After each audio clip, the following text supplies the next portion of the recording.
Alright, so welcome everybody to Rise of the Runelords. It is another adventure path. I don't think it'll take as long as Reign of Winter did. Um, should only be a year and a half, not 2.5. Pardon me. One of the things that we're doing through this one is through the end of Reign of Winter I picked up a program called Syrinsacape, which is an absolutely sort of brilliant fantasy noise generator sort of thing, and I always wanted to get that hooked into here, but it was too difficult. In fact, I was writing a program to try and attempt it because of the way that computers handle sounds. What happened in the time that Syrinsacape came out to now is that Syrinsacape actually got a contract with Paizo to do adventure paths, noises for specific adventure paths. The first one that they did was Rise of the Runelords. So all of the stuff that we're going to be doing is actually officially Paizo approved, soundboarding, all that sort of stuff. What also has happened between then and now is a very clever community member of Fantasy Grounds worked out how he could import, or actually created code so that he could import Syrinsacape sounds into Fantasy Grounds. Which is well and good. It doesn't actually transmit via the Fantasy Grounds stuff though. What it does is enables me to do my planning as a GM and input sound, so I can just press on a button rather than having to go to the other app and pressing on their buttons and finding the sounds at the time. I just schedule it all up, and then I hit a button just while I'm going through the normal rigmarole that I normally would, and it'll start playing the sounds and you'll get the background sounds. Tonight's only a test. I haven't got anywhere near the number of sounds I want in it if it works overall, because there's some nice soundboards. So, when you smack somebody with a sword, there's a nice meaty sword smacking sound and all that sort of stuff. I haven't input all that sort of stuff yet. We'll see how it works, and if it works okay and everybody likes it, then I'll do a lot more integration of that sort of stuff. How it actually transmits through to you is that the people that I was writing a program to basically handle all the sound streams that go through your computer and try and output them as one. Somebody beat me to it with a much more professional outlooking one. I was just doing a patch and grab for my own. And it is now up and operational. I had a bit of a chat with Kevin about an hour ago and it seemed to work with him, so hopefully it'll work. It should be good. Anyway, on to Rise of the Runelords, the actual campaign. You are all characters that are in Sandpoint. I'm not sure how many of you are actual Sandpoint locals, or whether you've lived here, or whether you've only just sort of come to visit here. Sandpoint's a pretty typical place. In fact, it's probably the most balanced fantasy place in the world of Galarian. And hopefully you've had a look at some of the stuff that I've put up for you. If you haven't, inside, not the library, is it under story maybe? I don't know. Where did I put it? Under notes. Under notes I've put some Sandpoint in general material, which tell you a bit about the layout and how Sandpoint came about. And there's also a detailed list of Sandpoint locations, which I think some of you have already had a look through. And hopefully over time I will be adding bits and pieces to it. The first module, Burnt Offerings, the first section of it really does focus on Sandpoint, so I haven't added anything into that in any way, shape or form. And I will be adding in extra stuff as we go. Takes a fair bit of time to get this stuff in, although I did find somebody commented on one of my how-to posts with a hint that actually saves me like hours of work. Before I used to put them in and there used to be a carriage return at the end of every line, and I would go back and I would delete every carriage return because I'd forgotten the control justify to get rid of all the carriage returns. But somebody made that comment and it was working beautifully now. Okay, so start of what you're actually in Sandpoint 4, there is a festival called the Swallowtail Festival. The Swallowtail Festival starts early in the morning. You can see the people start turning up. They are getting their caravans and all that sort of stuff. There's going to be street food. There are going to be games. The town square begins to fill up. You start working, or you start looking around. The Swallowtail Festival this year is quite important because there was a massive fire that burnt down a church and several of the buildings to the north end of Sandpoint. So if you open your Sandpoint map, or I think I could share it.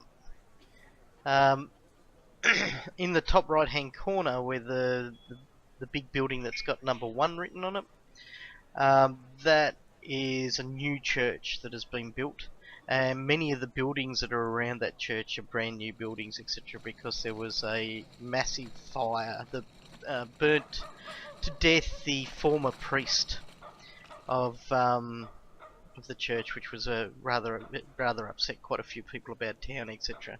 The new church, where are we? Let's go into the notes. Sandpoint Chapel is the largest building in Sandpoint. It's an impressive cathedral. It's also the town's newest structure, built over the foundations of the previous chapel. Sandpoint Cathedral is not dedicated to the worship of a single deity. Rather, it gathers under the eaves 6 of the most commonly worshipped. So you've got Abadar, Desna, Erastil, Gosray, Sarenrae, and Shelyn.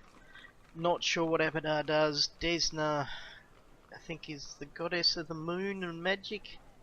Erastil is building and markets, I think. Gosray is nature. Sarenrae is goddess of the sun.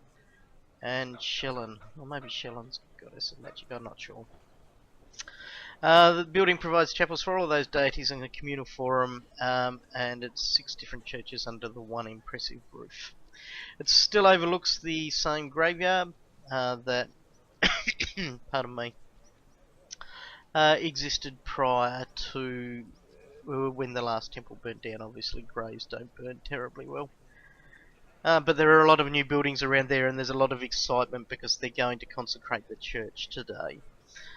A lot of people and locals get about in the morning. There are people that sort of come out, and there's a group of keynote speakers that arrive, and in the town square, and I'm fairly certain that the town square is the one next to the church, but I will double check, because there's one that's marked as 35.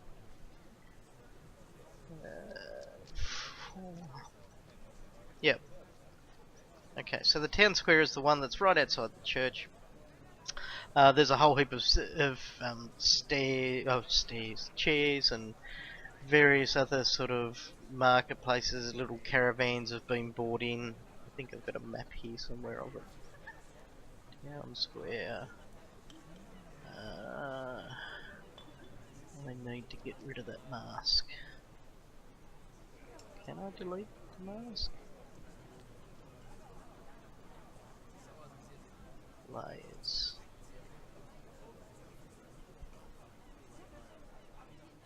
Delete mask.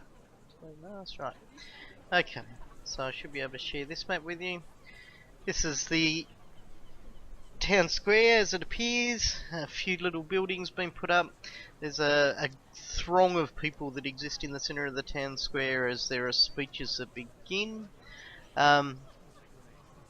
You, I'm assuming, are amongst there, or you can be about. Desna, Dream, Stars, Traveller's Luck, Sarenrae, Sun, Beauty, Love, Art, Music. Thanks, Tom. Okay, so you can either stand and listen to the speeches, or you can visit the marketplaces, etc. that are about. I have no problem with anything that you want to do.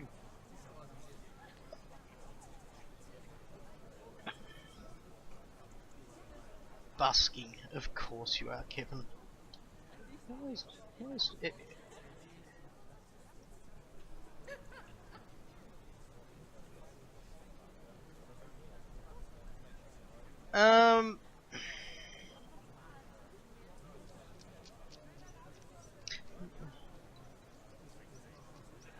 Karen, what sort of character are you? A ranger. Okay. Uh, eventually, yes. Not today. Your horse is stuck away because of all the people about, etc. Yep.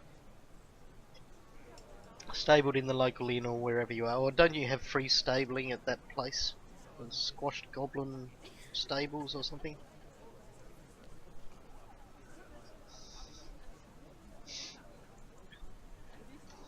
You're not a goblin anymore, Kevin. Give it up. No, they have real problem. They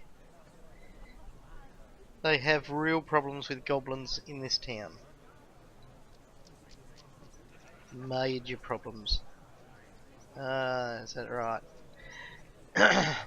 Apparently they also have problems with chest bursting goblins.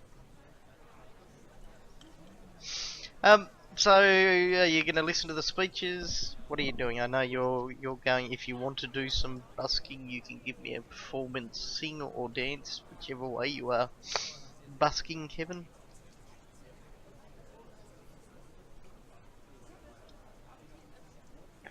Well, it is in there.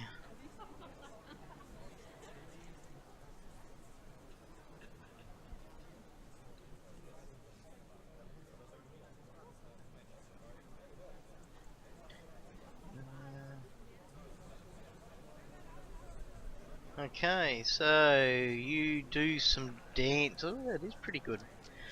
Quite a few people are gathered around watching the old dancing going on. There we go. Let's go one of them. Did everybody see what I rolled then? Or did it just say that I rolled something? Okay, good. No, that's good. If it hasn't put the result up in chat, it's set correctly. Alright, you managed to make a grand total of about 4 silver pieces from your dancing whilst busking.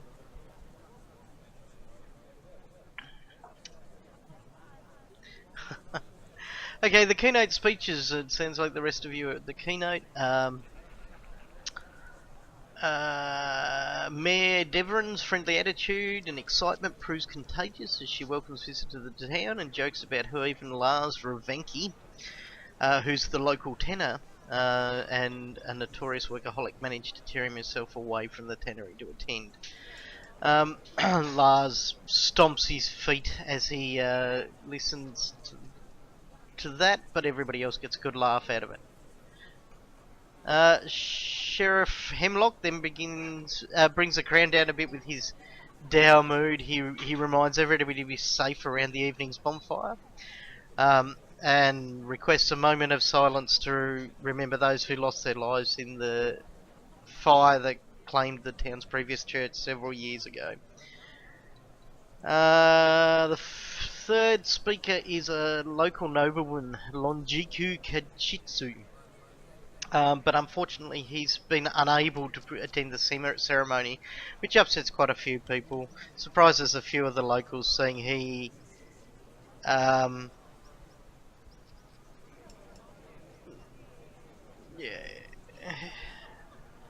he likes to generally be at big events, but then again he's not a great partier either, so other people sort of talk him down.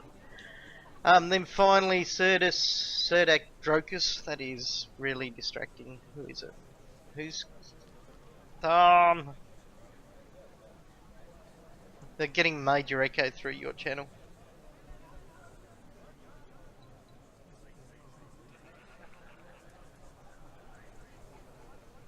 Okay, doke. So finally it comes down to... hang on, let's see if I talk a bit. It's a lot reduced, so it's actually bearable now, so that's all good.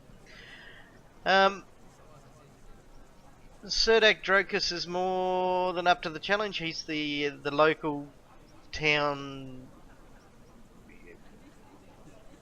comedian, I suppose. And he gets up and delivers a not completely recapping to the long process that the town went through to the finance and construct the new cathedral.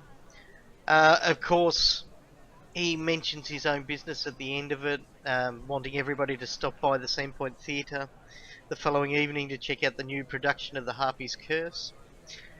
The Harpy Queen being played by none other than the famous Magnamarian diva Alashanda. Finally, Father Xantus steps up to give a short speech thanking everyone for coming before declaring the Swallowtail Festival underway. And with that, many of the games and the wagons open their fronts, etc., and the kids start running around and start playing, and there are a whole hubbub, and the whole town centre becomes a throng of people playing these games, etc. Amongst the games, there are sack races, games of hide and seek, weightlifting challenges, balance beam contests, tug of war events, of which anybody can participate in. There are no real prizes to any of them, just bragging rights.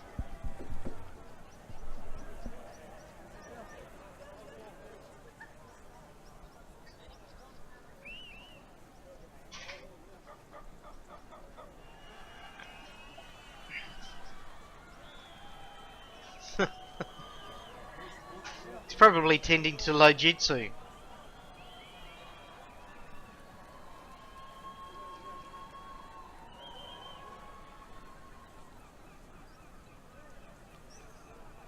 Ah.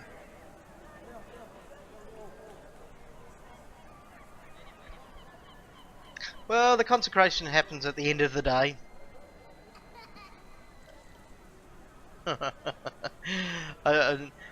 A fortune teller reads your hand and tells you to not hold your breath.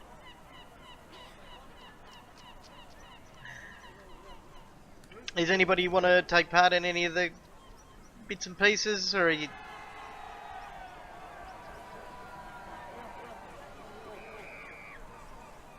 No? Nobody's good at weightlifting.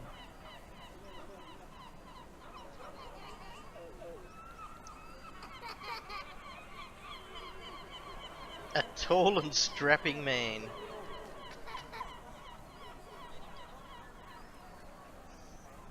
Okay. Right, you involve yourself in one of the tug-of-war groups. You can see that the tanner has organised a crew, and one of the urchins, like, I mean, he's brought it up to fight the local street urchins, etc.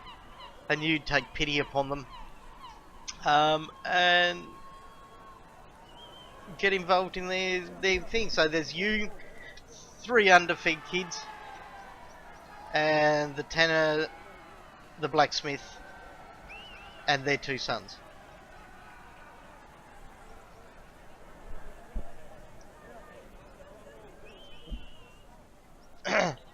Okay, give me a strength. Give me a strength test.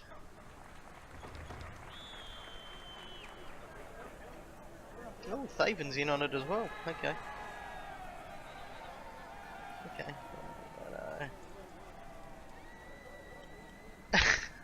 Okay.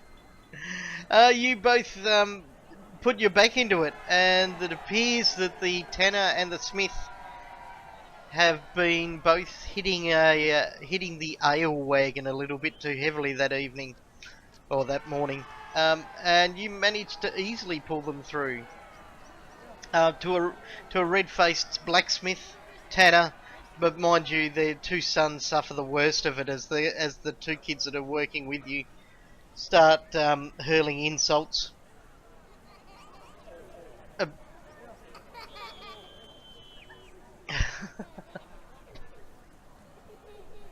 Okay.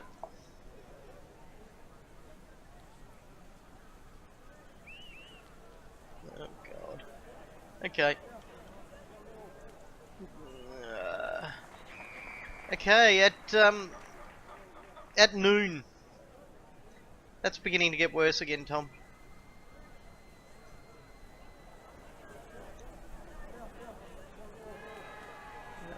At noon, Father Xantus and his acolytes wheel a large covered wagon out into the square, right into the middle.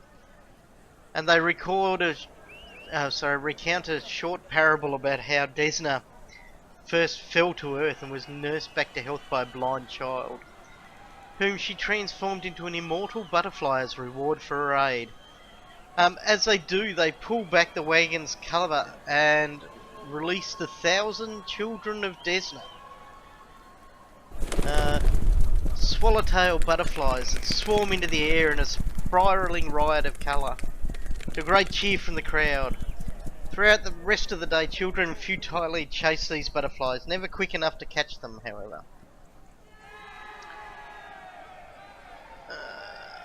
Lunch is provided free at the expense of Sandpoint's taverns. There are several taverns in Sandpoint. Where are we?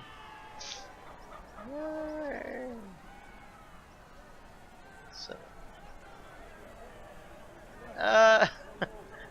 not terribly great.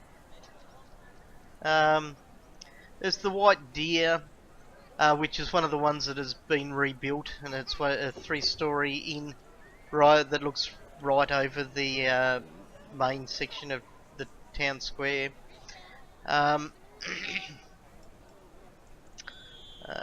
Which is, yeah, it's a fine enough place, but it's quite expensive to stay at. Where are we?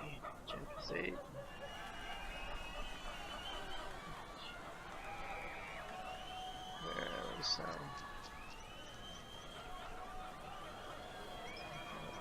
So, Reese's place. Risa McGarvey operated 30 years. She's mostly blind and her children run it now. She's famous mainly for her baking. And so there's quite a few desserts from there.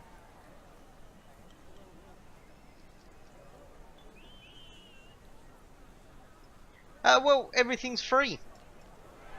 So...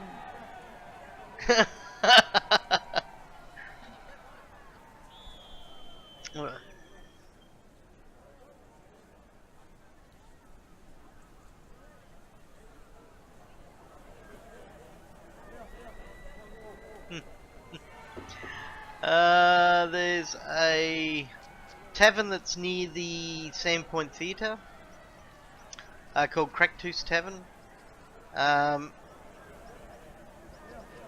who does sort of like a big bunch of smalls like pickled onions and pickled eggs and pickled peanuts and anything with a pickle. He's in on it. Where else are we? There is...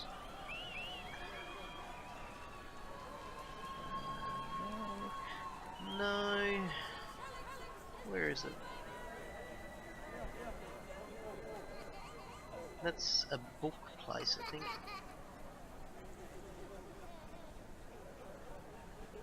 Jeez, it's a book place. And library and stuff. A lot of the hoity-toity people go there.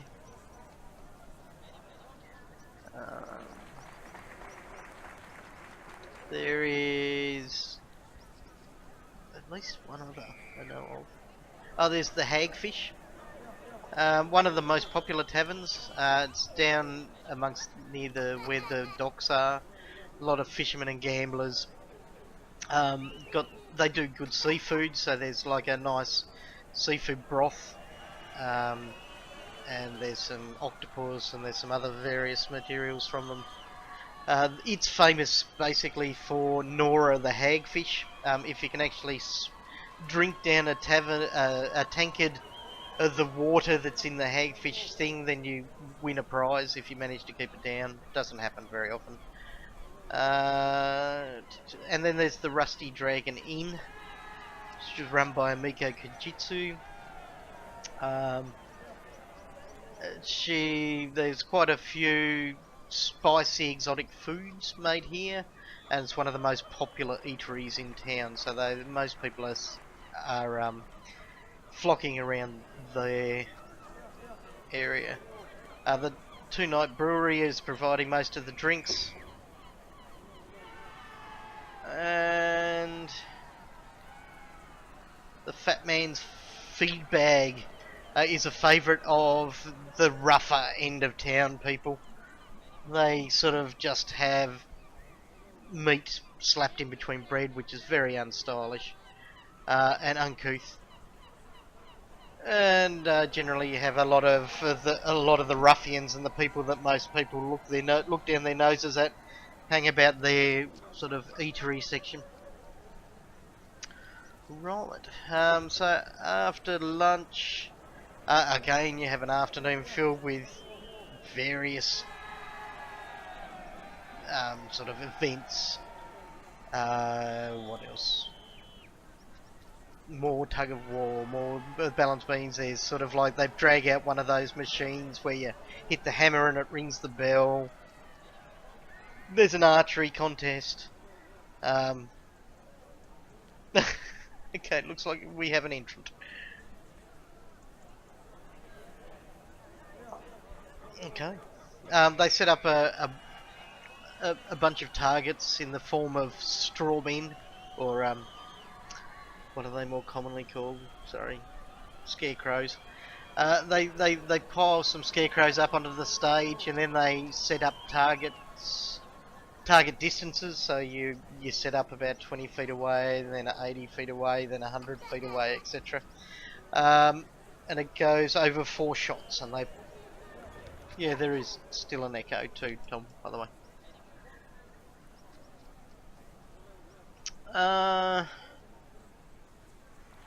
So let's get you set up and doing that. Is anybody else joining the archery contest? Alright. Okay, Libby, it looks like it's just you. They set up the targets and they get you to shoot from 20 feet. There's about 8 to 10 people joining in this competition. It's an elimination competition.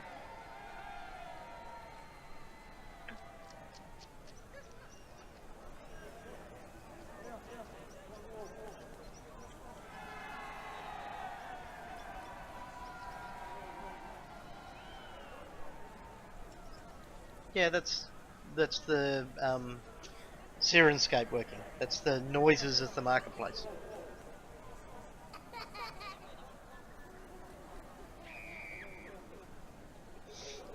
Give me an attack.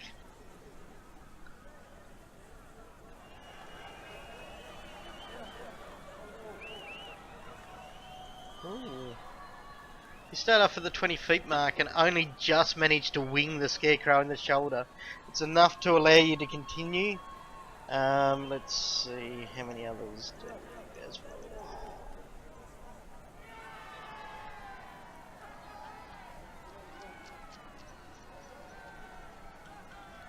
Alright.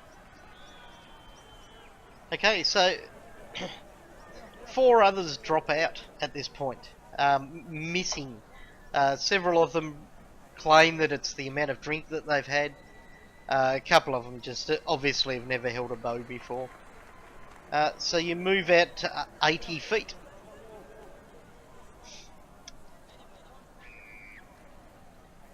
Yeah, you only just managed to nick it, but again stay in the competition.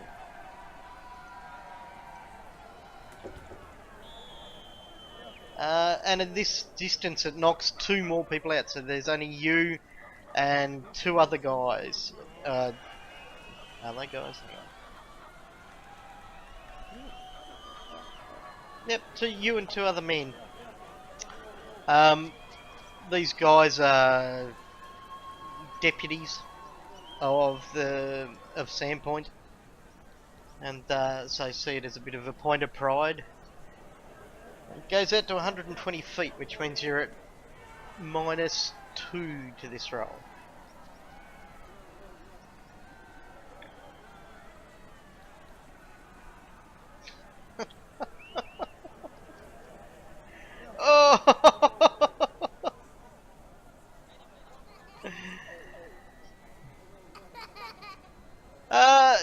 you do a reasonable job of heckling them, and to no avail as Maewyn's string snaps, and she shoots the longbow, and the arrow disappointingly lands only about 10 feet from her bow.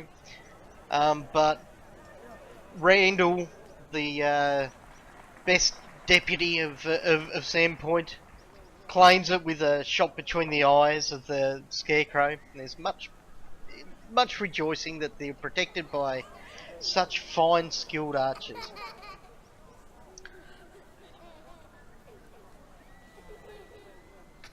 Right.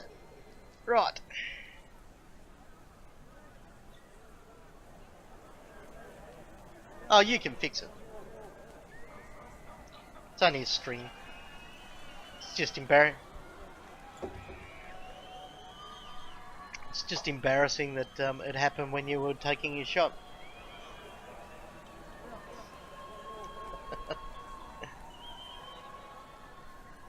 And then finally the afternoon sort of begins to peter out, and the consecration is set to occur. The sun begins to set, and Father Xantus takes to the central podium, getting ready to consecrate the chapel. As he takes to the chapel, he throws a stone over his shoulder. A thunderstone, which lets out a large peal of thunder, and the noises begin to lessen. Once I find out how to lessen the noises, hang on. There.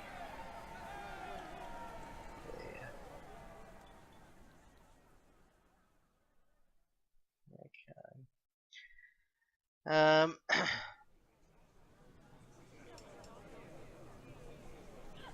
And people start looking at what's going on. A sharp retort like the crack of distant thunder slices through the excited crowd, which was the thunderstone. I'll play it again because I like that. Slices through the excited crowd as the sun-setting rays paint the western sky. A stray dog that has crawled under a nearby wagon to sleep starts awake, and the buzz of 24 conversations quickly hushes as all heads turn toward the central podium, where a beaming Father Xantus has taken the stage. He clears his throat, takes a breath to speak, and suddenly a woman's scream.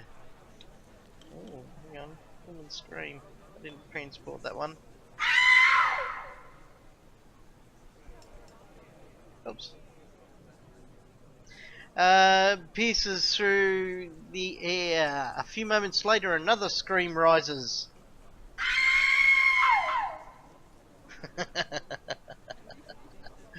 Then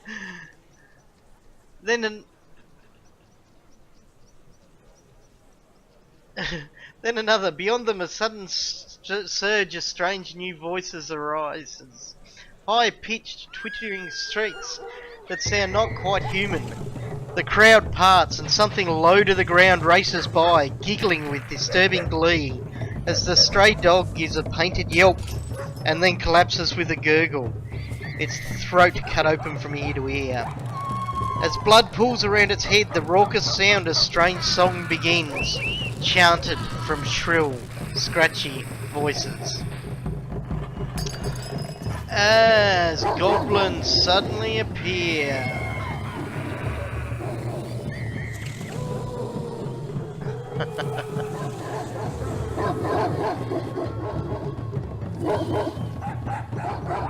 Okay, so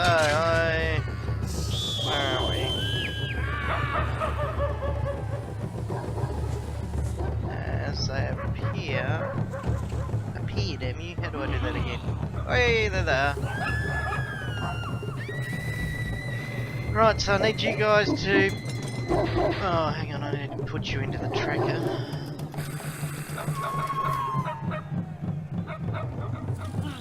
And you do hear sort of like this rhythmic thumping, and there are sounds of chanting, etc. going on as goblins start rushing amongst the area. You guys down in here somewhere.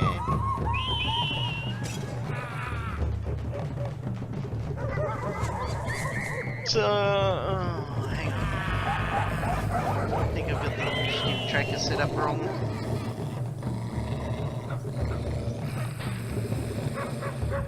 Yeah, yeah, which is what leads me to believe that it's wrong.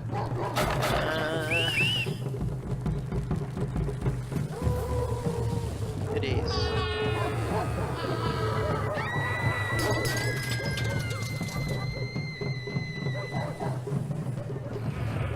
Okay, let's get rid of them.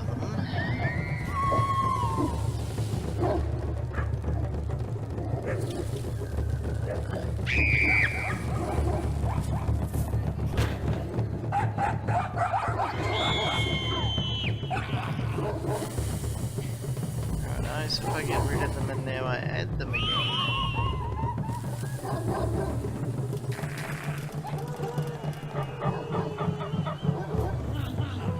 Yes! Yeah, some goblins slit its throat and you see people start screaming as goblins start attacking the town square.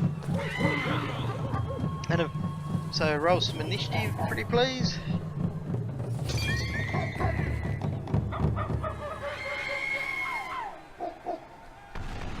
Gee, you're liking those ones tonight, Libby.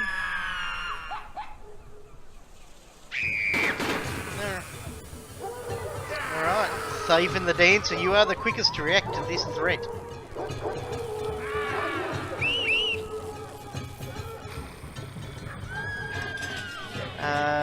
Have a look at the map. Have you not got the map open? There you go, I just opened it for you.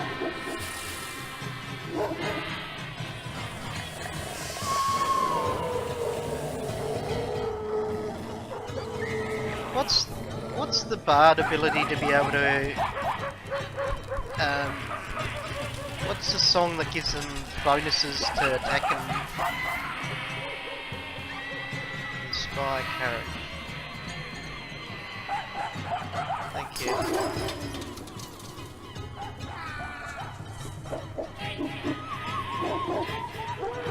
How many rounds of inspire character you got?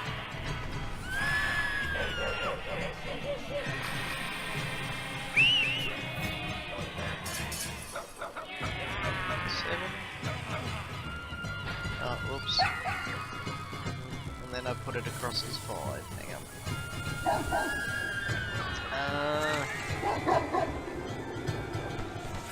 That's correct.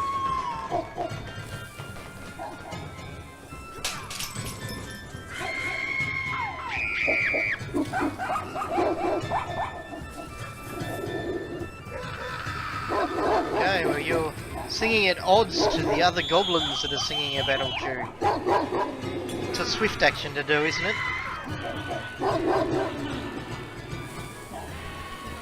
Is it a swift action to get that off?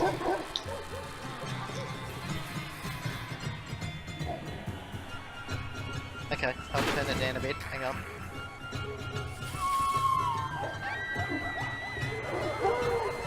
There we go.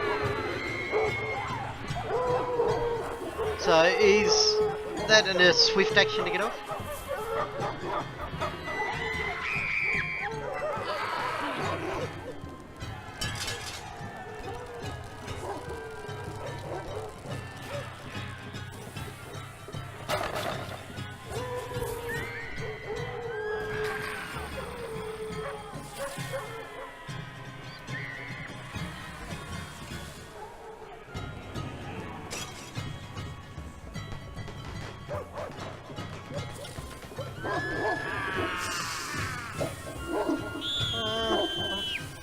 Certain it's swift action. Let's have a look in the library. Basic rules, classes, bard. Spells, bardic performance.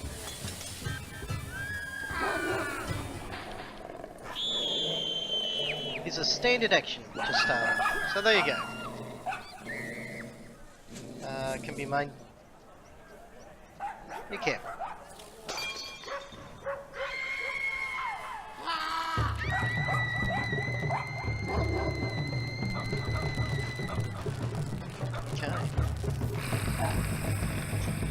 It is.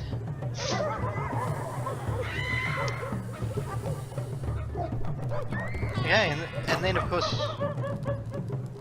Yay! Oven!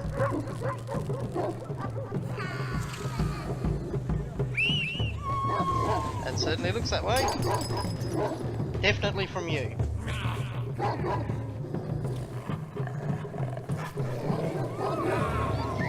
Oh, I haven't locked your characters down, have I? Oh, I have now.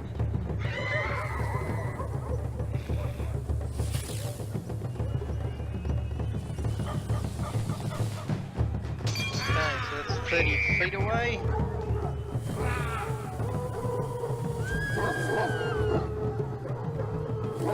Okay. You hurl your javelin, but the goblin ducks underneath it. He weaves underneath it. And then, of course, you press the down button.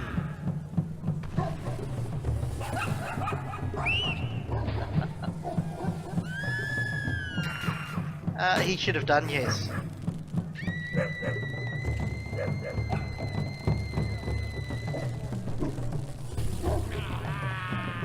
Okay. The goblin that you just shot at lets out a bit of a screech and moves around the other side of the thing using some of the boxes as cover. He fires a short bow at you. So he targets the guilt and shoots a short bow. The arrow striking off your armor. And then he also presses the down button, allowing Arlen Spillstain to his turn.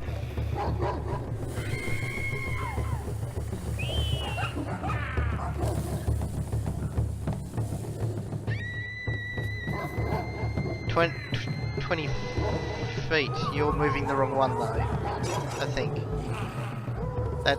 You're the horrible red-headed guy down the bottom.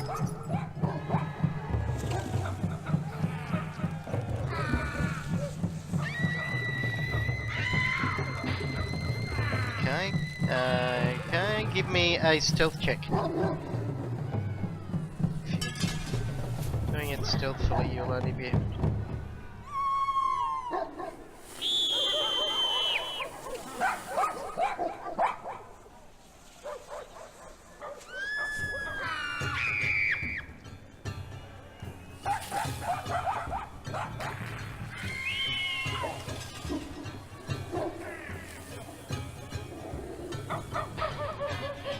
No.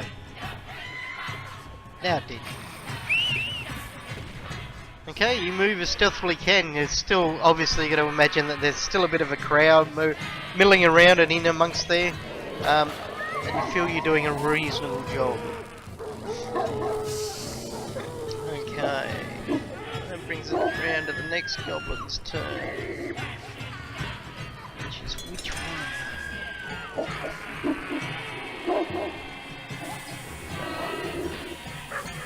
Okay, he darts into the spot where his mate just left, and seeing the only other guy that has hurled a javelin, he targets him as well.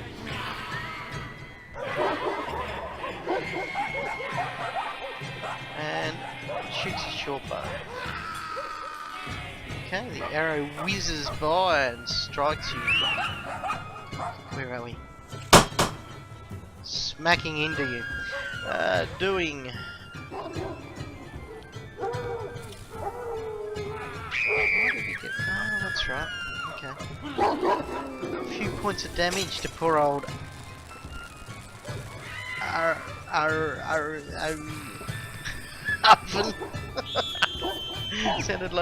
That sounded like a dog with a hare lip then. Okay, the final goblin moves into position. You see him draw out his short bow, but then he sees that there's some shiny strawberries before him, and he just reaches his hand down and smashes them into his gob and starts munching on them, letting out little oohing and ahhing sounds as the sweet strawberries dribble down his chin. Mailwin.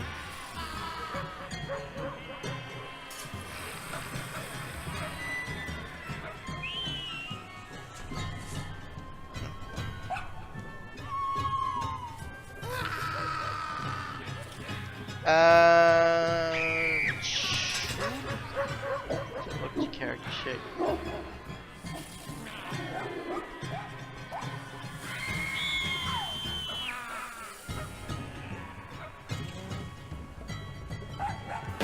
Might add the +2. I'm not 100% certain it will. So just keep an eye on that when you take your shot.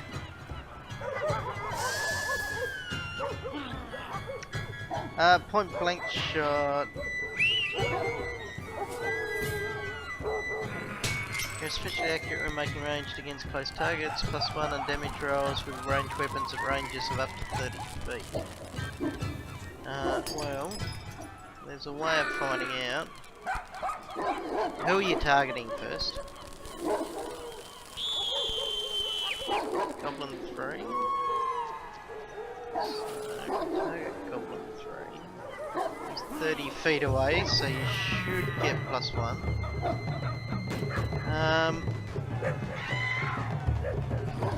Let's see, combat. Action.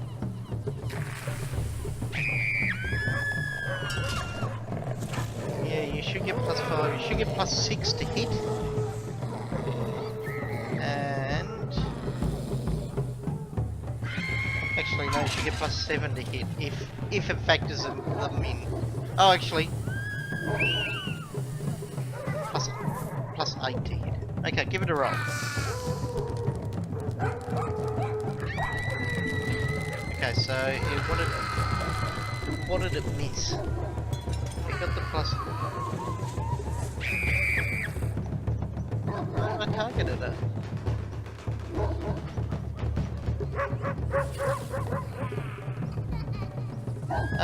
Yes, but what you need to do is you need to add a +3 because it's not adding your favourite enemy bonus and it's not adding your point blank shot.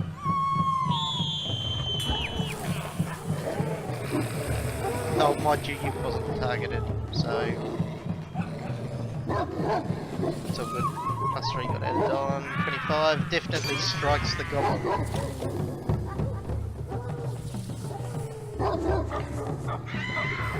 Yeah, so pop that into your modifier.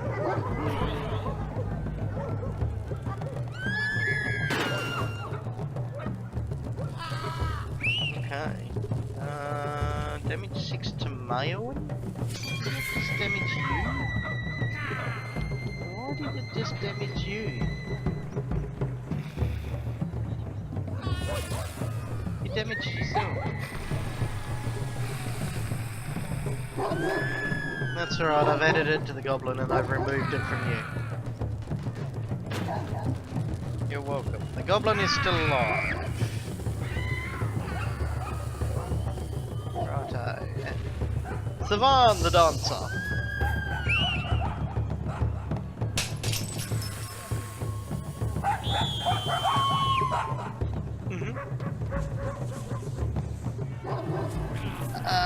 You can do it as part of your move action, I believe. Do you have a +1 to attack with base attack bonus? Yeah, so you can do it as part of your move attack. As your move action.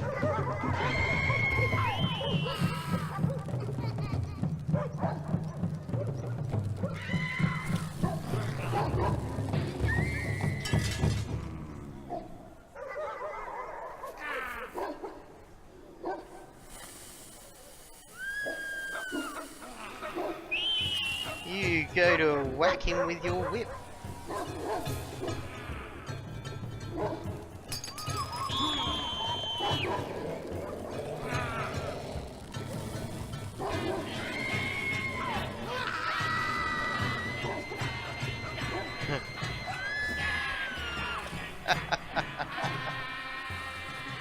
Alright.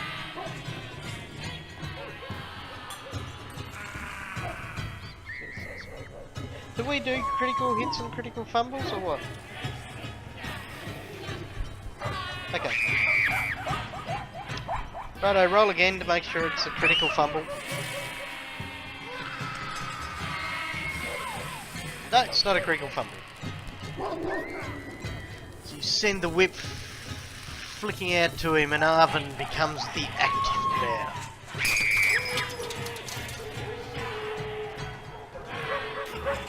No, you didn't charge him there.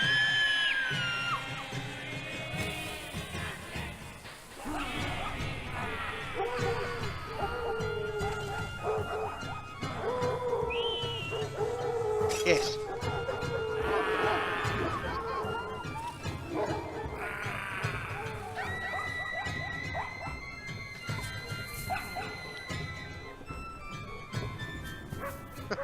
Have you got power attack written in as a secondary attack? Yeah, cool. Yeah, new strike.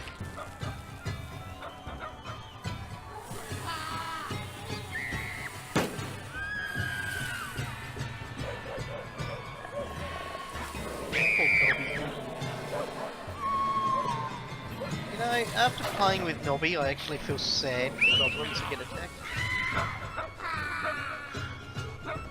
But you do, you cut him down.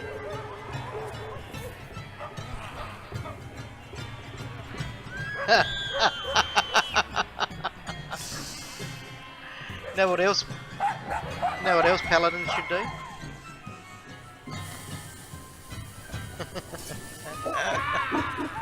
Very good. Good paladin. Okay, the goblin that got his mouthful of... Oh no, that was that guy, wasn't it? He ran away over there. That's a good question. Hang on, let me look at the model. I think all of the... I think the goblins are actually sure that they're going to win, so they're immune to a morale at the moment.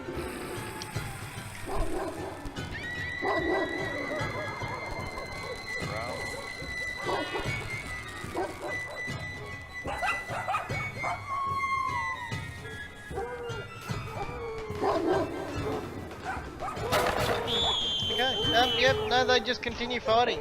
In fact, seeing the paladin as an easy beat, Goblin 1 drops his short bow and runs across with his short sword and attacks him, giggling with glee.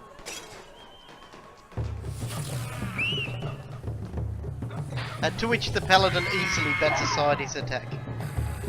Arlen.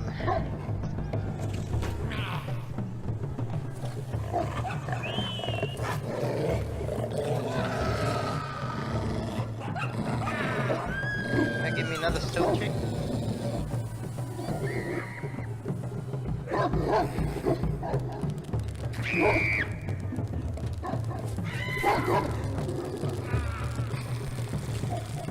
I like this too, this soundtrack stuff.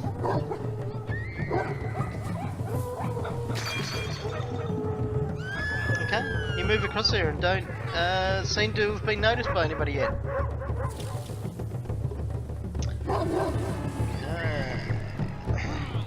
Can I train Tom to press the down button?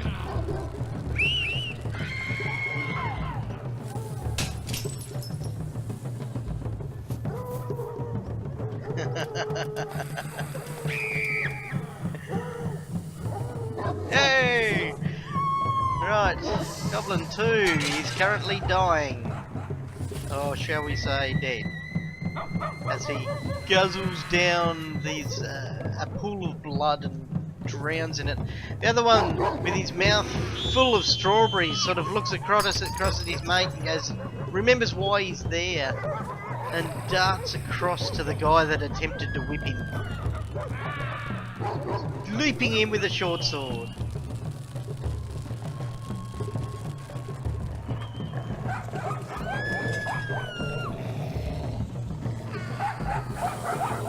He hits but does not confirm he's critical.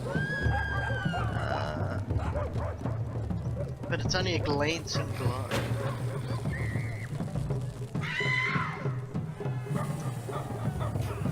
Merwin.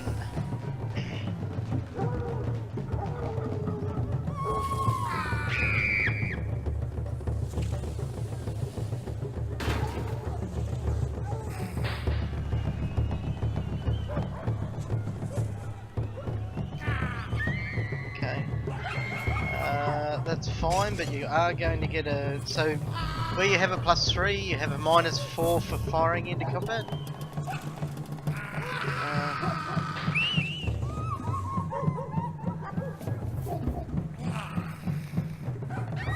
No, what's the one that gets rid of the precise shot? Yeah. So it's +3 -4, so you put -1 into your final modifier.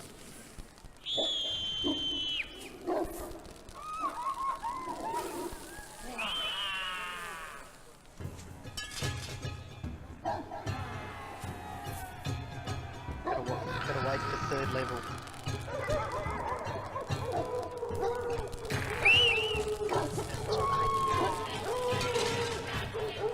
Didn't you shoot? Oh, you did, and you missed. Okay, David.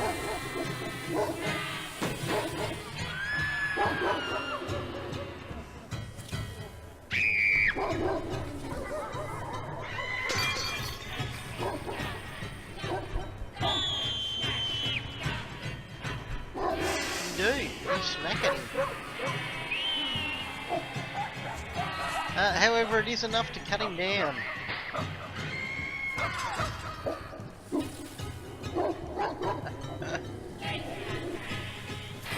Alright. Yay, Arvin.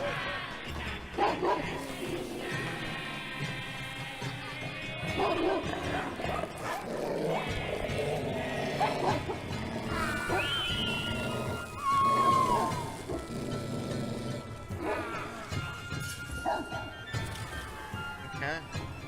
You put too much strength and not enough finesse into it. It ducks to the side. Well, further forward than that. Snickers again. And you're for it, Longshanks, he says. Strikes out at you with his dog chopper.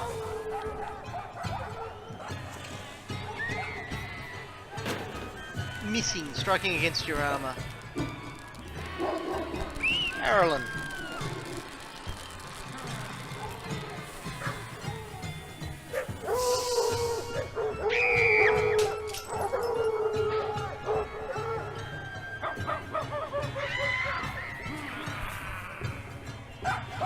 Yeah, it's a nice little hut. There's no scene for it. Not even a need for a stealth roll this time. So, click on...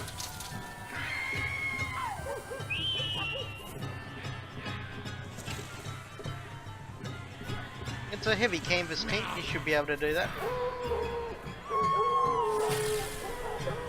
Give us a... Yep, beautiful Mayowan.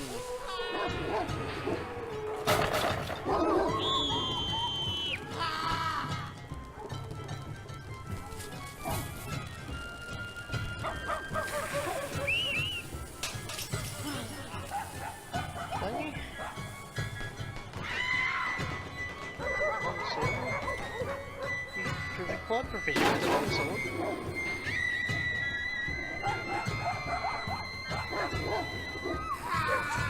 Yes. Yes. Yep.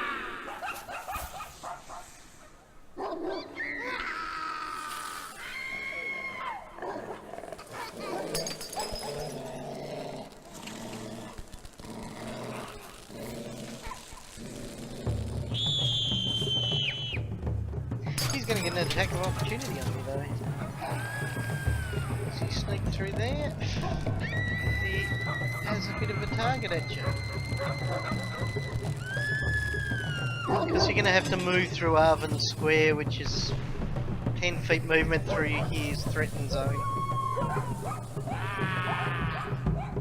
No, the tent's like a full solid tent. You can't just walk through walls. Unless you've got gaseous form. And you haven't. So he's going to attack you. It is battle weak. And he misses you.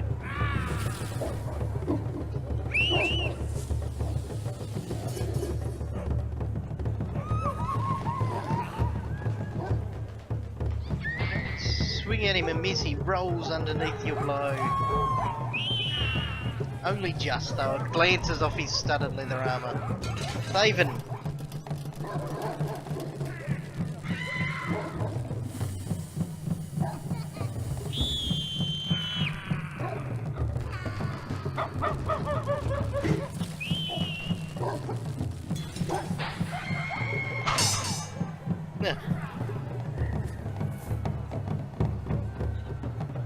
Okay. You got flanked too, which is still not enough. No, it's not. He rolls out of the way.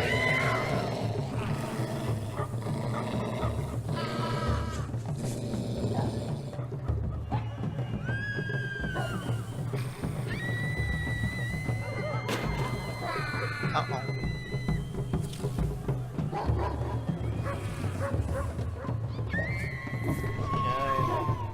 There's a nice solid blow, hits the goblin, and he drops bleeding and screaming, but not for very long.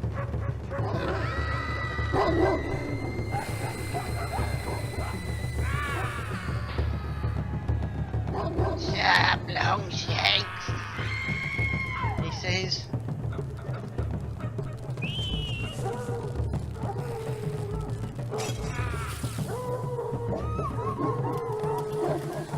Goblins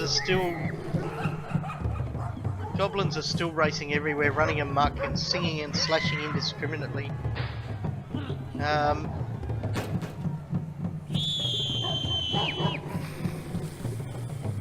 He did, but he sort of died moments thereafter. At that point, did he say something? What? No, he said it in common. Right, as you get ready to look around finding new targets, you hear an explosion. And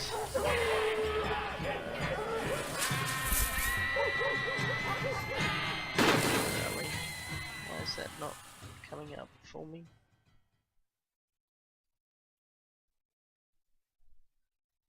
Oh, okay, that's the noise. Oops, that's the problem of naming things twice. You see down in the bottom right hand area of the town square, one of the carts gets set alight.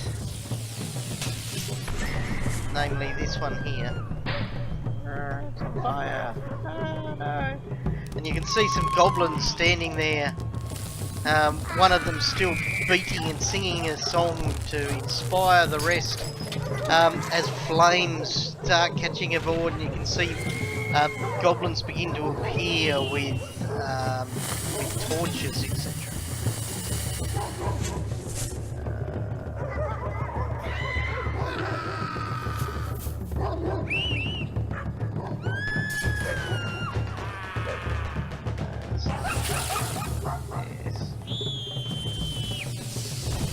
Through there, and we come back round to there. Okay.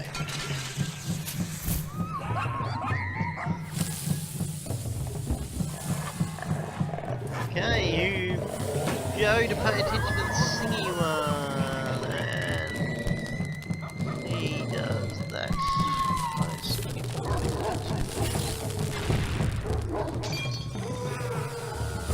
Lotter a little bit further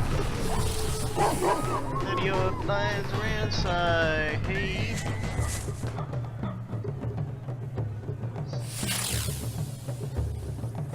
moves to there. He darts along, laughing with flames burning off him.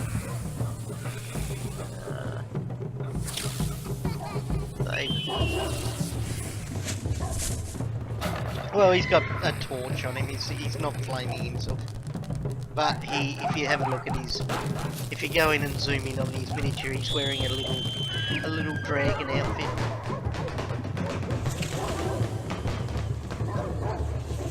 Quite proud of that goblin. So Thaven.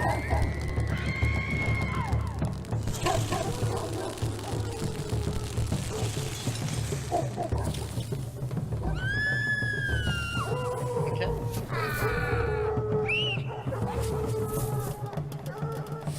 You move ethereally through that wagon and retain your whip. And I work out that my headphones are 20 centimeters too short. Hang on a tick.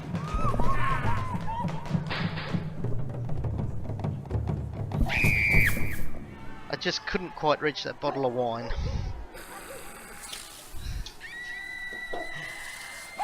Right, so one of the other goblins sees you run out, grabbing up the whip. He giggles and starts running towards the main area with a torch. Arvin.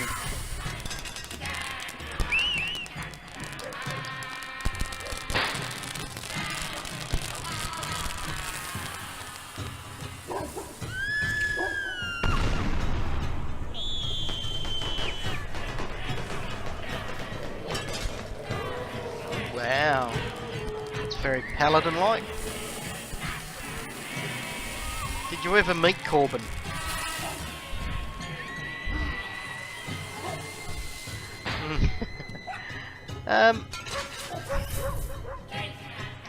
The other goblin comes out just around the side of the flames that he's got, and he targets you with a bow.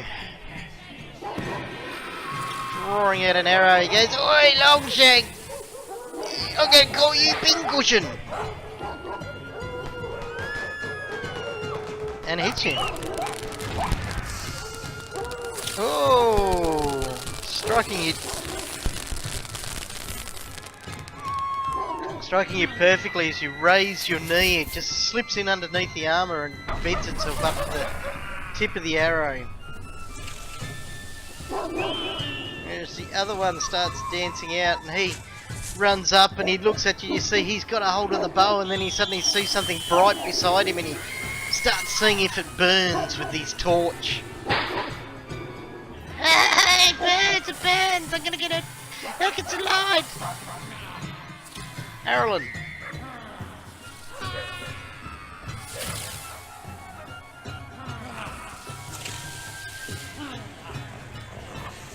Give me a still. Oh no, you don't need to give me a still check for that. That's pretty safe that they won't see you through there. And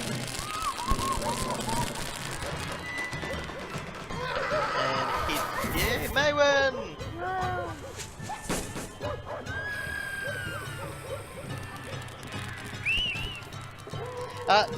No.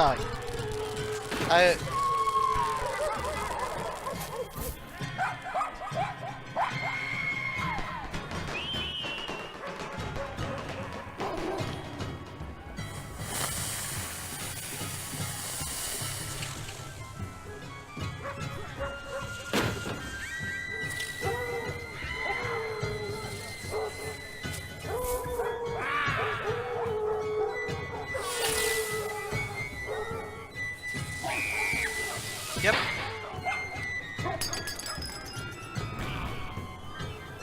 Targeting?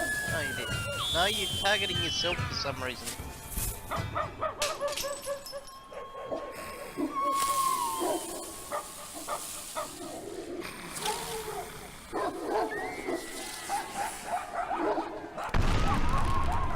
I've targeted the goblin for you. That.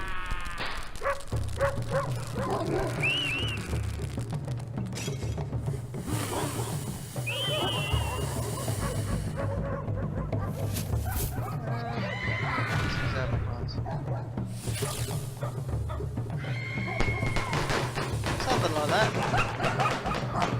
Okay, he is actually the one that's doing the song, so yeah. He seems to be wearing. Where are we? Where's your? There he is. He only has studded leather armor on. Studded in the form of a little red dragon, and he comes out to there.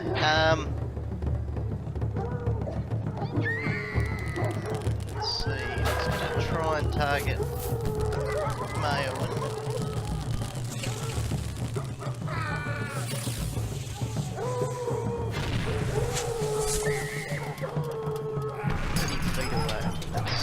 Just what he needs.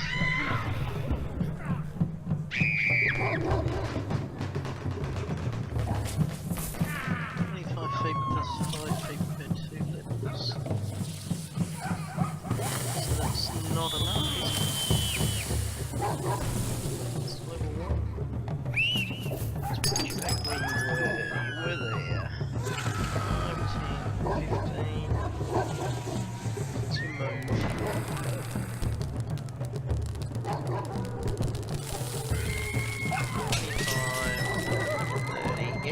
Okay, he moves to there, and he hurls a couple of words at Mayowen, seeking to enrapture her with hideous laughter.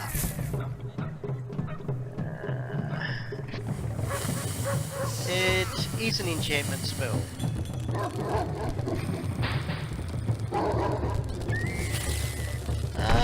Save versus DC 11, well, you easily save against that. It didn't include your +2, but even without it, you easily break it. And the little goblin looks frustrated at your resilience. Thaven.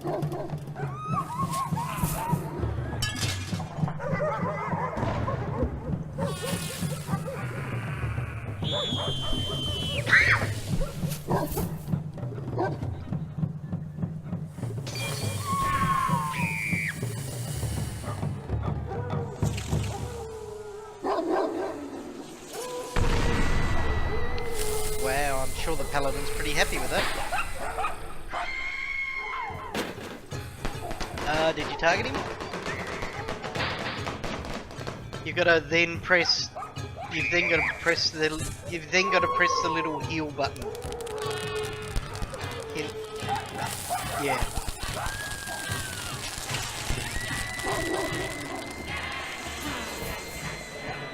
Right.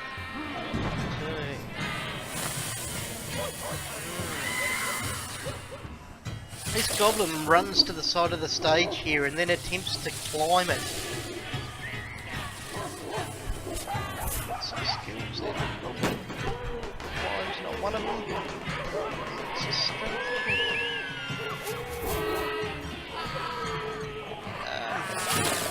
And he manages just to get up, drag himself up onto the stage with his torch. He's going, it's gonna burn, it's gonna burn! Oven.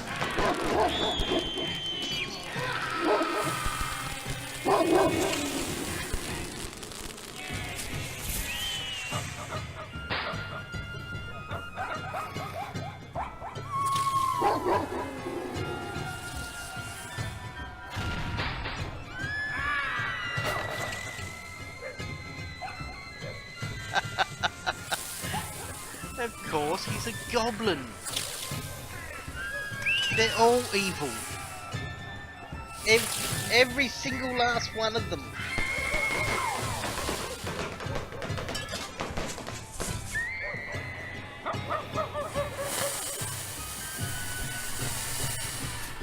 Okay.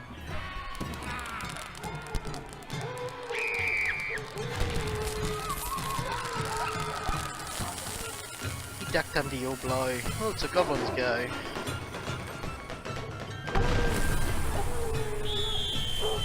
Inconceivable. Right. Goblin 2. Oh no. Goblin 1. Goblin 1 being the archer. Swings out, following up, seeing you run in towards the enchantress. Scared he'll shoot his mate, so he turns on the guy that's patting butts and healing wounds. And shoots at Thaven.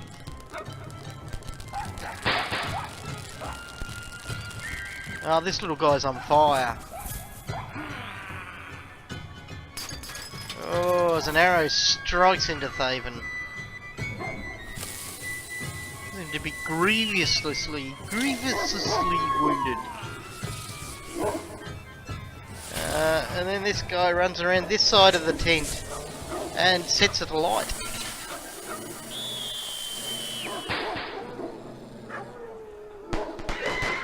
It starts to burn.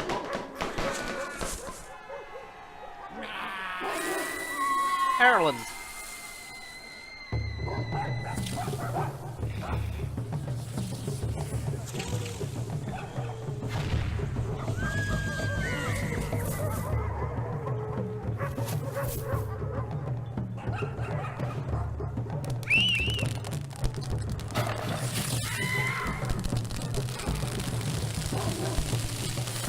Give me a stealth check.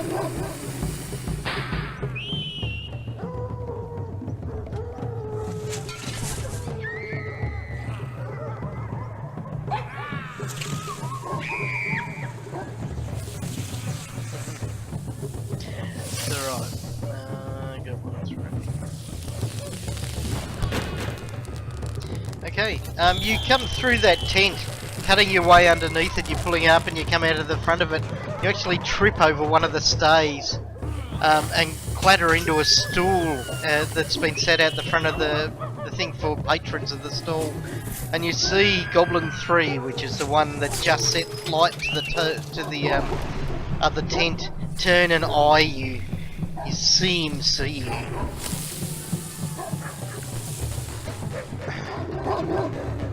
Merwin.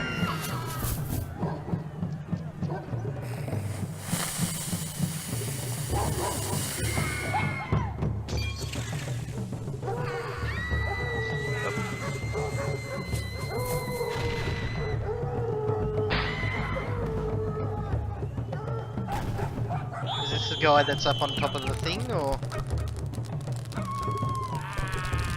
Yep. So you want to target him? Okay, you do. You strike him.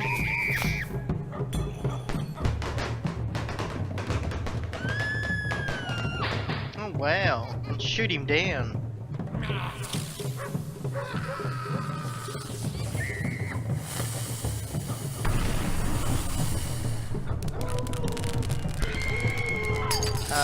Yeah.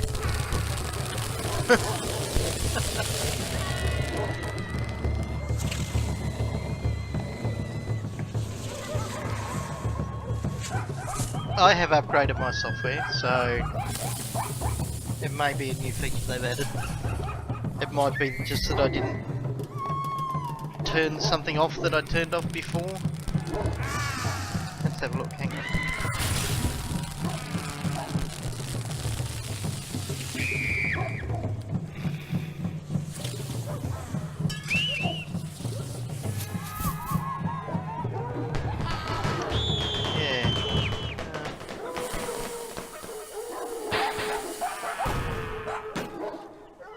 I don't know. Anyway, right, so must be Goblin's go, and it is. Alright, this Goblin being beset upon by the Paladin steps 5 feet away and decides to.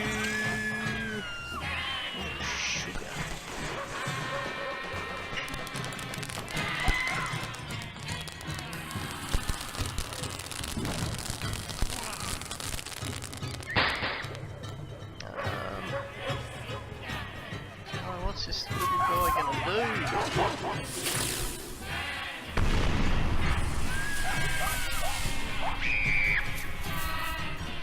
Okay, he flings a daze at Arvin.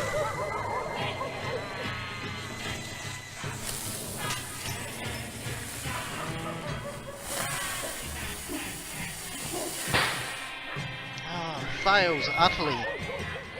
Begins to look a little panicked, does the little goblin, as he realises that there aren't just townsfolk in the town. Thaven.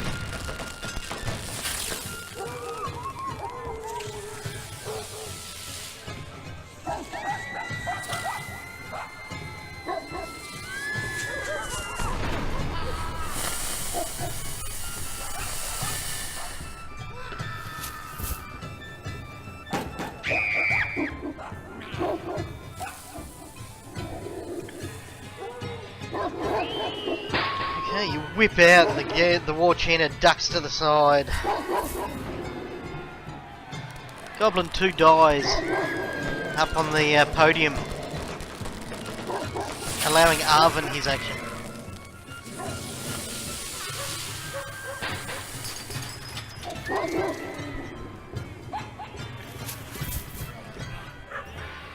Arvin moves 15, oh, 25 feet, 30 feet. Oh god, he's into complex manoeuvres tonight.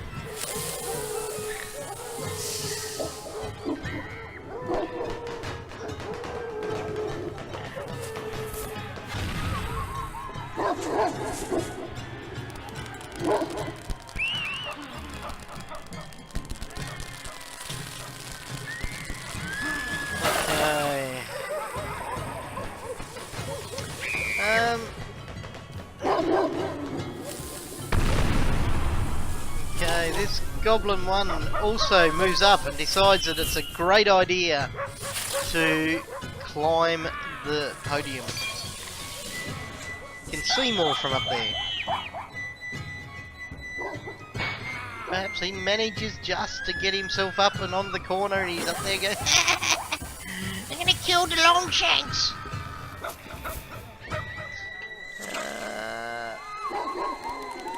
Yeah, there's a sneaky one, says the other guy as he moves to this point and he takes a shot at the sneaky little gnome that just tripped over the stay of the tent.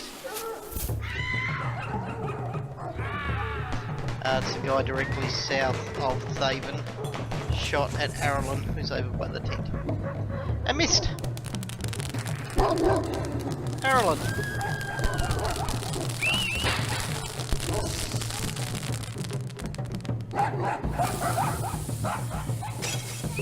Yeah, of course you can. I forgot you were a ninja.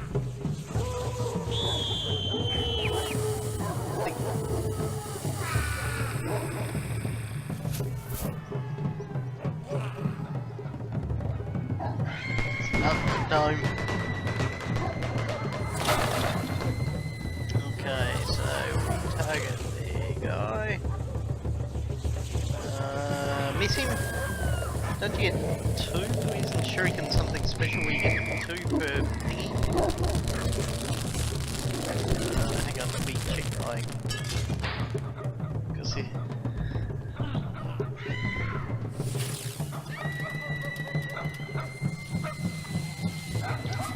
Well, if you can, you just hit.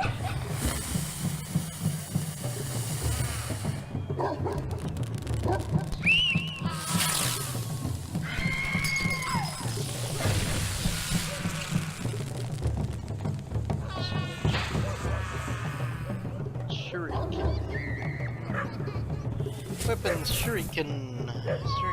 Shuriken can't be used although they're thrown. No. No, you don't get any extra throws. Okay, so click on the down button for me. Merwin.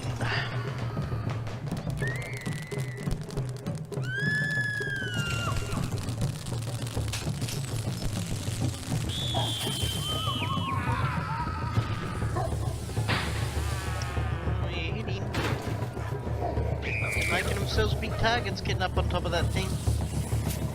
But you only just wing him.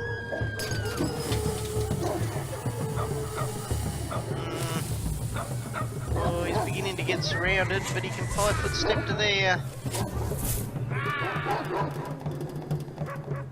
He draws up his short bow. And fires at the only person that he seems to think is interested in him. The guy who keeps running at him for some reason.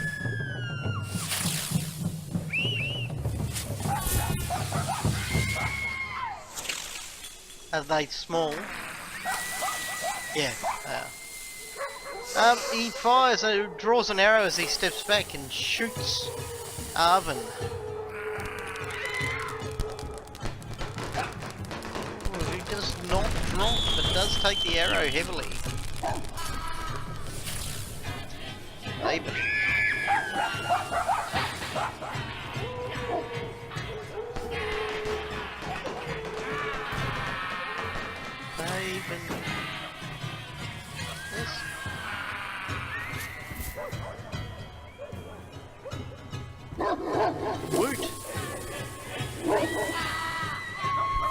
starving.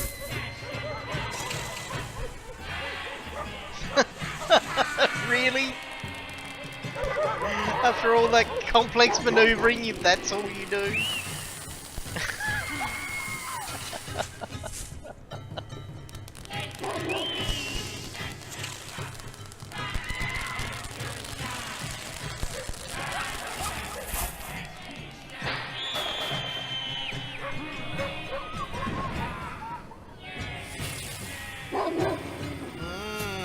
Swing and miss.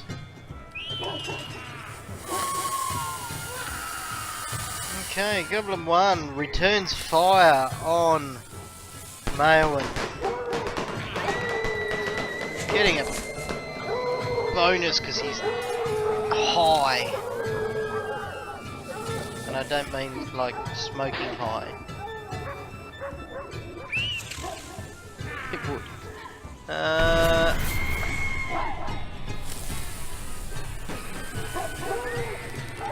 Oh, the arrow flies true, striking only wingy moment.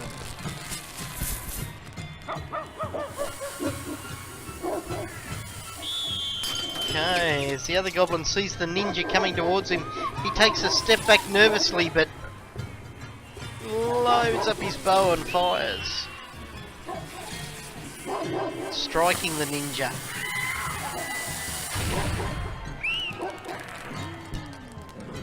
Arlen.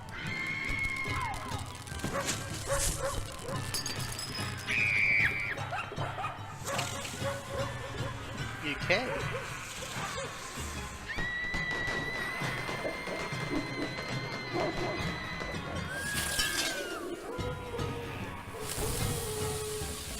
Let's have a look. Action.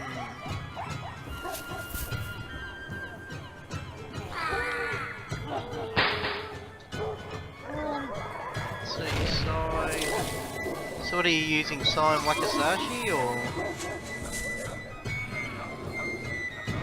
Yeah, they're already factored in.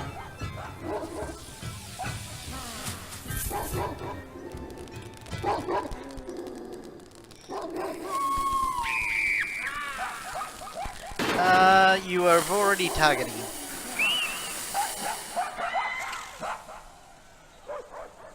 Yes, you didn't confirm, but you did strike him.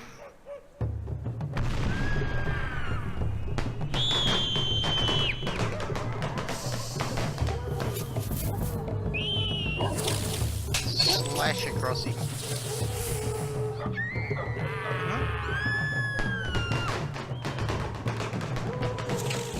Okay, and you miss. I think they're set to the right level. I'll double check in the next week or so, but I think they're right. And the down button.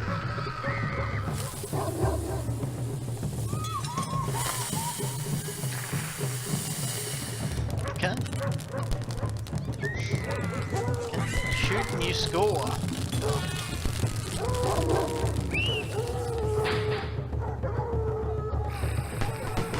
Oh, catching him in the throat this time.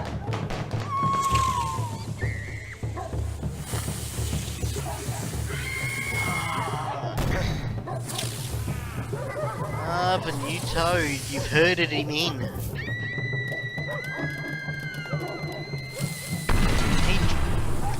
He drops his short bow, draws out his dog slicer and licks the tip of it before driving it forward at you.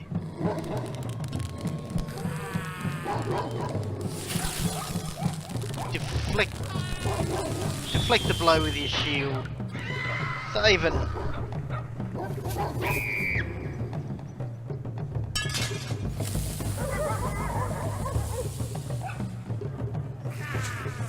Okay, he's dead.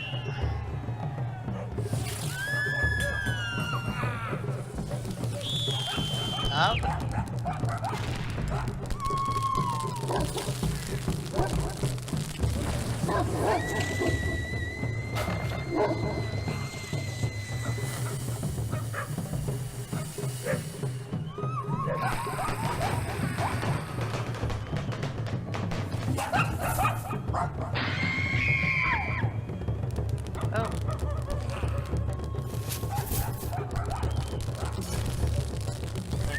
that will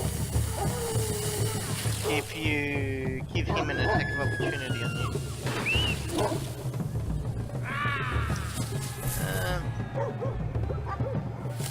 Where are we?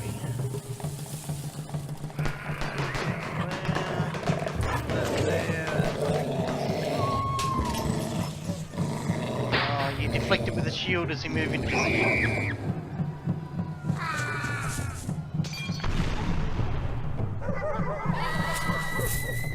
Yep, you should be able to open up that plus minus thing. Oh, it doesn't have flanking on it. It might almost automatically factor in flanking.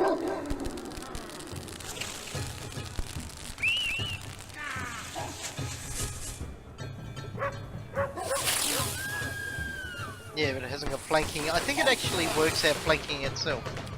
Roll it and see.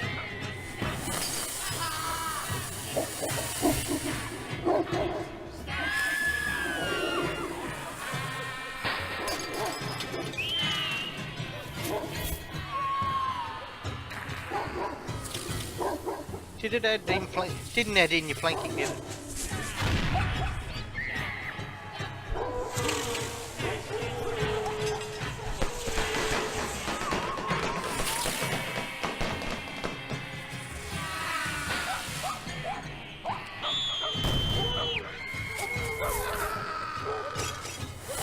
No, it doesn't. No, it doesn't. Right. Okay, so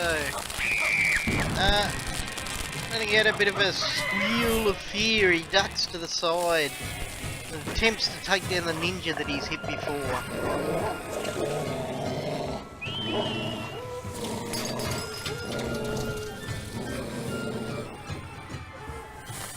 Does strike him, not critically so though. Cutting the ninja pretty heavily. Arrow.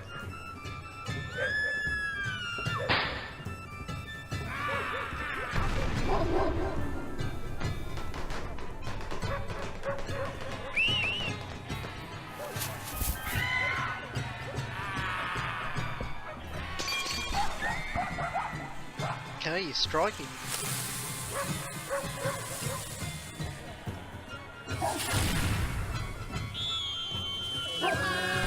Cutting him heavily, but he still stands. Missing him with your second blow.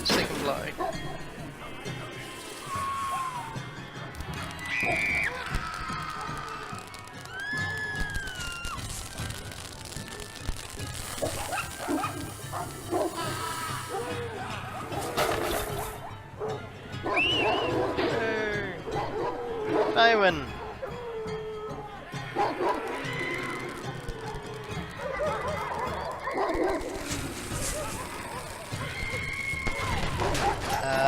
Can't see. No, it won't.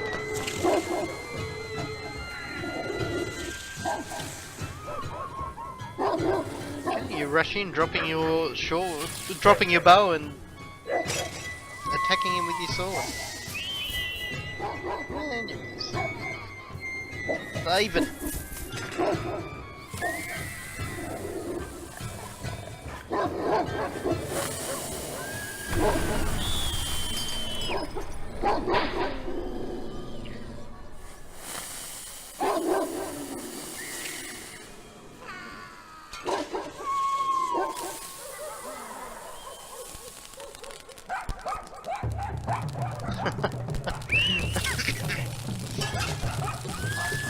Okay, you search the bodies. On the normal regular goblins you find nothing. But on the war chanter... Oh yeah, they got short bows, arrows, and dog slices.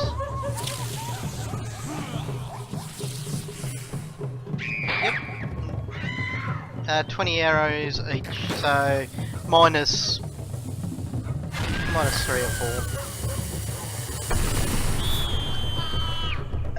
The war chanter has again another bow on him with some arrows.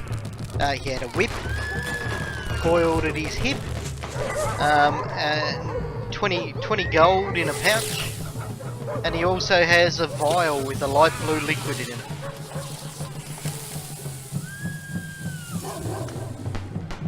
As you lean over the body of the creature, you see the priest move down from the stairs of the church.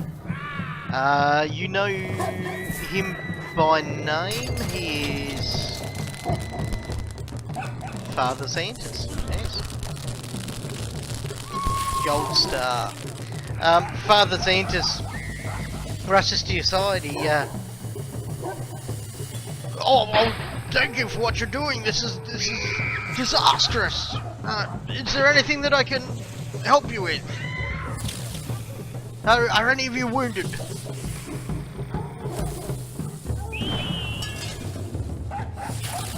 Then perhaps I shall call upon the brilliance of my god, who I seem to have forgotten the name of just at this point in time. Hang on a moment, I'll work that shit out. Hang on, Temple Chapel, blah blah blah blah. What did I hide from the players? That's what I've got to look.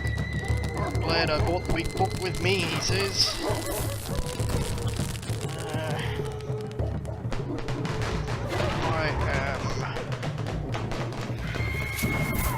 I am a cleric of...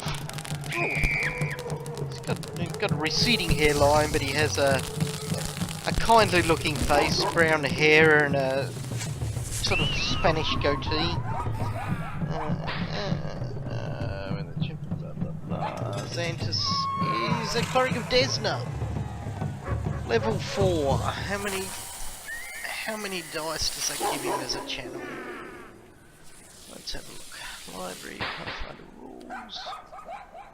Classes, cleric. Channel energy 2d6. So he channels energy. In the name of Desna, may her light shine upon thee. And he heals 10 hit points, so that heals everybody to full.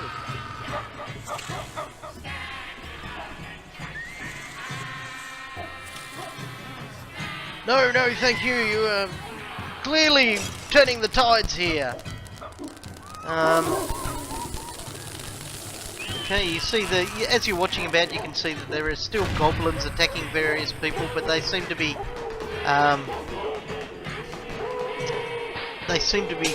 falling back now more than anything.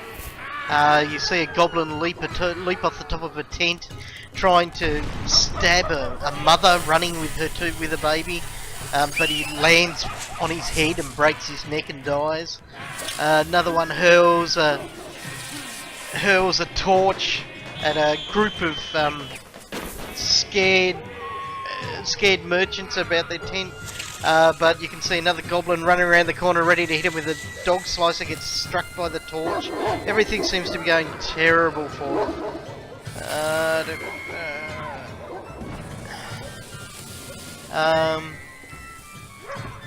Okay, the sounds of the battle begin to die down. Of course I represent by making the sounds of battle die down.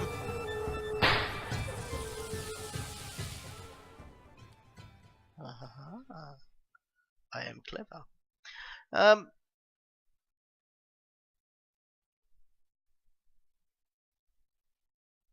Okay, so I will just shortly before we move into the next combat, because Arlen has got himself a short sword, so I'll add that in.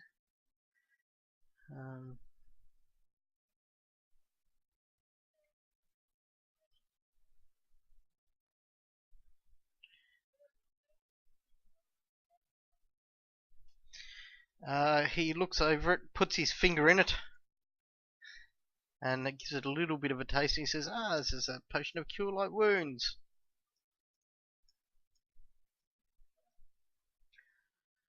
Shield by attack.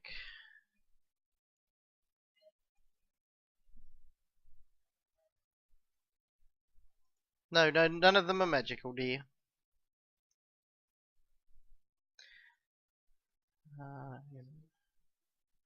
Where are we? Ranged bonus. Oh, crap. How do I make a short bow go into thingy?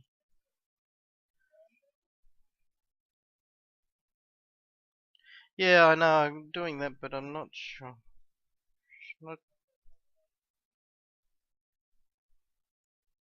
So you've got to click on the little magnifying glass, and then it'll have your damage, and then you press plus.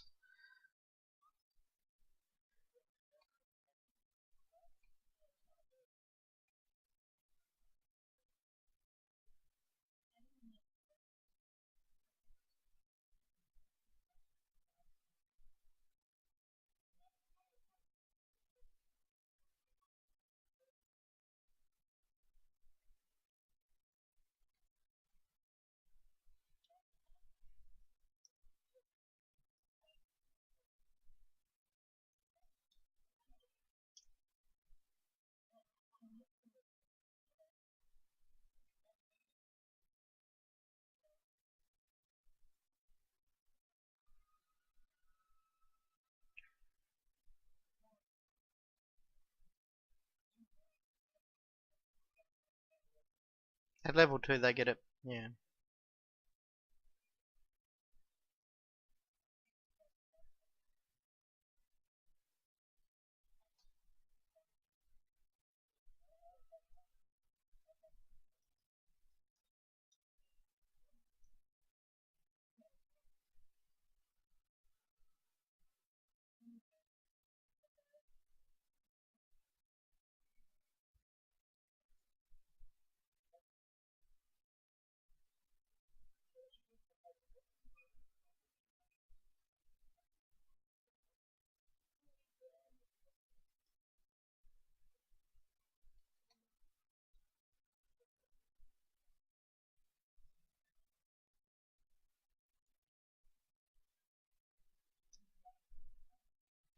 Does anybody know what the range is of a short bow? Thank you. They did. They did. Yep, I've now added that to you, Aralyn, so you've got that sort of stuff. Alright.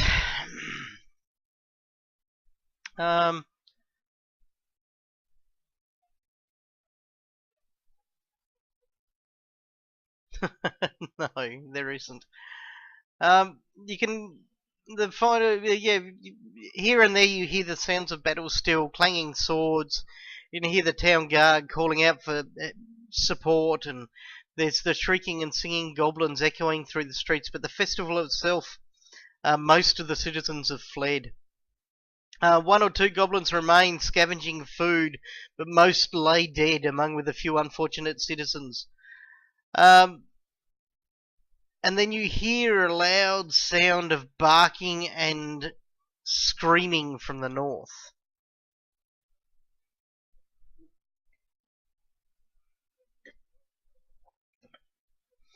There's definitely a very agitated dog to the north.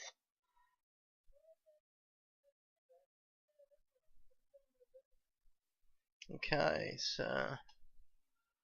Okay, you move on, heading along towards the north gate. Righto, well, how about we have a 4 or 5 minute break?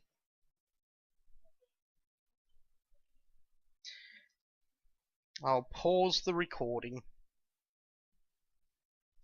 Okay, so we're back from our short, short thingy, whatchamacallit, toilet break. The only thing that you missed was I might as well highlight it because the owner of Fantasy Grounds pays me money every month, and I think he does it because I highlight his show. But so there you go. I don't know. He just says he likes my stuff, but I stuck 20 GP in here, and then I clicked the down button, and that automatically distributed it as is listed down there. So you guys hear a loud amount of, a large amount of barking. Sorry, not a loud amount of barking. Hang on a moment, I have to cough, which I'd better kill the mic for.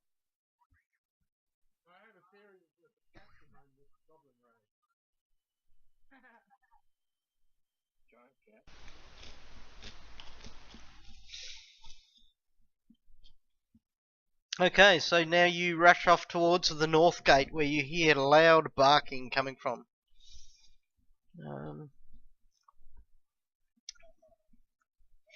Not very far away, so if we go to the Sandpoint map, which I'll share with everybody. So you guys were right there. It's only about 150 feet to 200 feet up Church Street.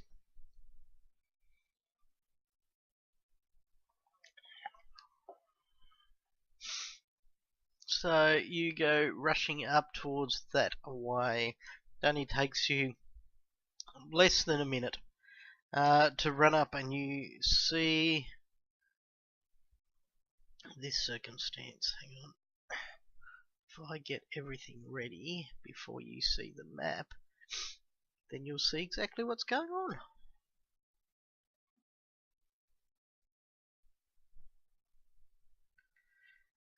Okay, so that's that. You can see him. You can see that guy, that guy, that guy. I should have just hit. Oh, people are watching their combat tracker.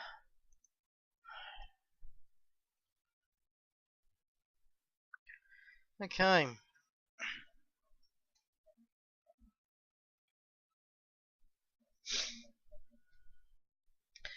There are, and if you zoom in on most of those goblin icons, they're goblins holding D20s. Teehee. Oh.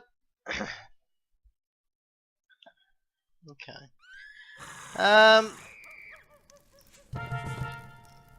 Okay.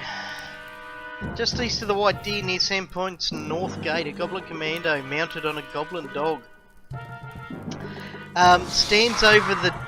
As you rush up, you actually. Oh, I suppose I better put you guys in here. Hang on.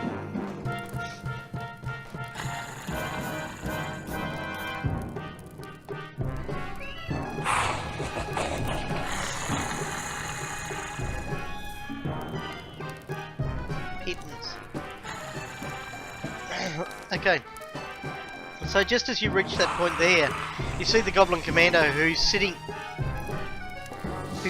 atop Goblin Dog, has just struck down a noble's.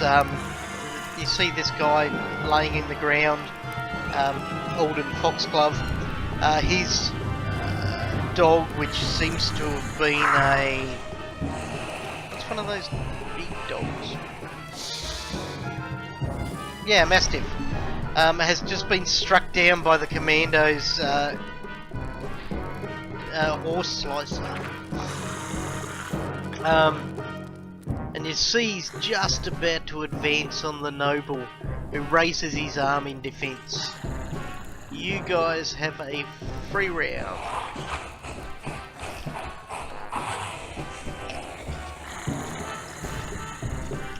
Wow, somebody just you're that far away, so if you target, you're about, there is a grid there, it's hard to see if you zoom in a bit.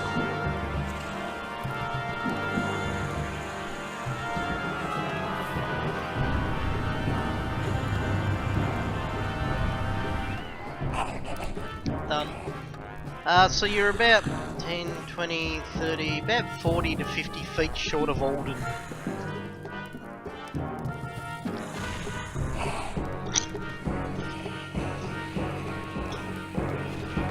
Yeah?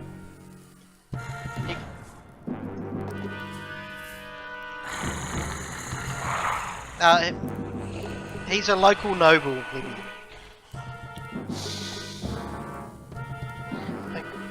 Okay, well let's start with Mayowen because well hang on, roll initiative.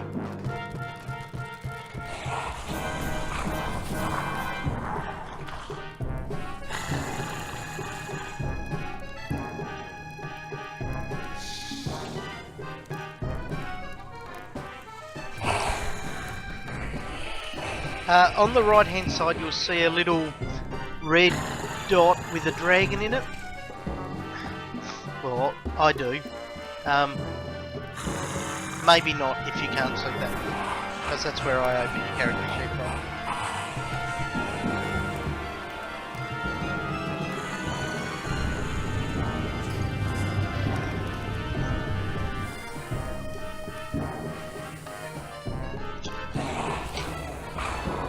In the bottom right hand corner there's a bit that you can grab and reduce the size of the map.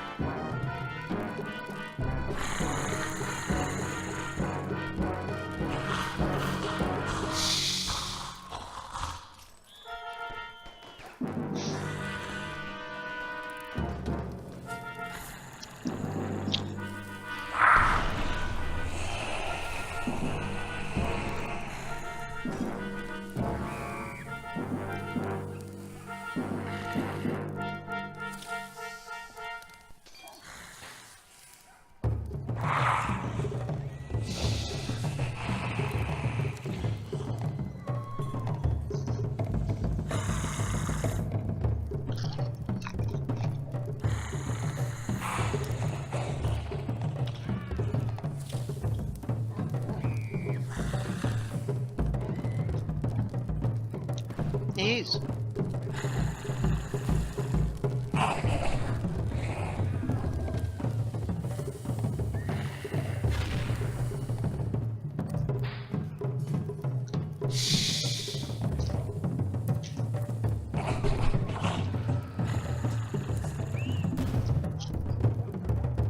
Okay.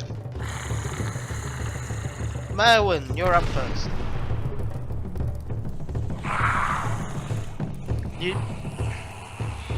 You don't get a move and an action. You either get a standard action or a move in the surprise round.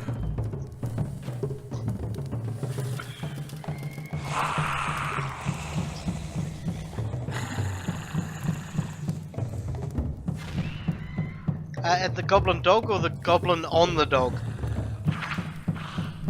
No, it doesn't give you a favourite enemy.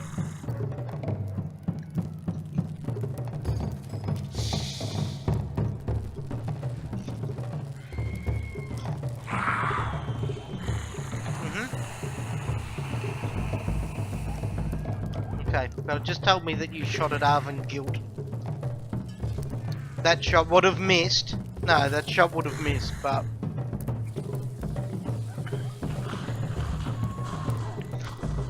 Thaven.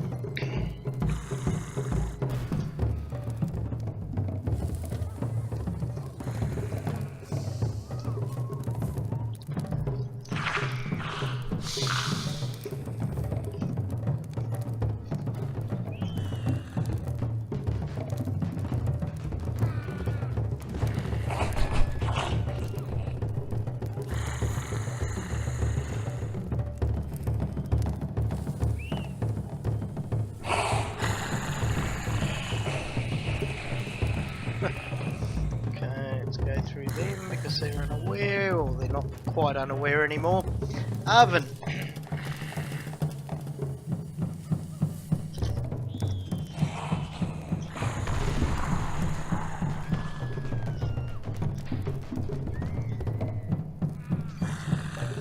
Okay. Nice. You do exactly that. Arlen.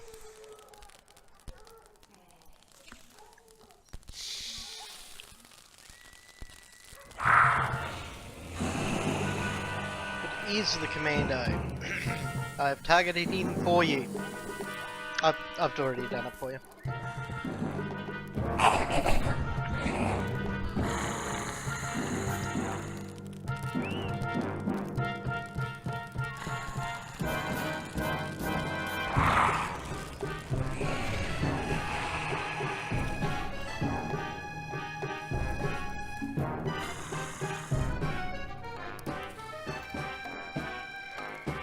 No.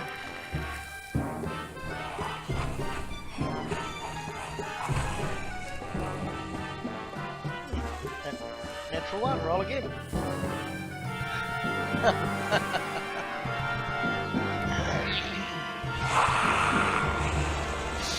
Roll again, see if it's a critical fumble. It is not a critical fumble, so that's a good sign. Right, Old and Foxglove goes, "Oh, please save me!" And you hear one of the goblins from above call out in Goblin, for those that understand Goblin. "Oh, the Longshanks are here! Cut 'em down!" And he goes, "Fine." He runs forward, drawing a short bow, targeting the Paladin. And he fires, catching him with an arrow on the way in.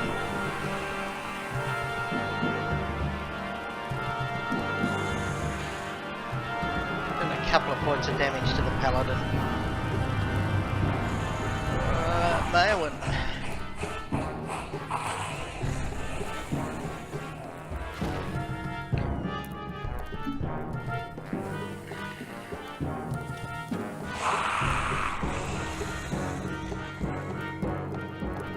Okay, you move up.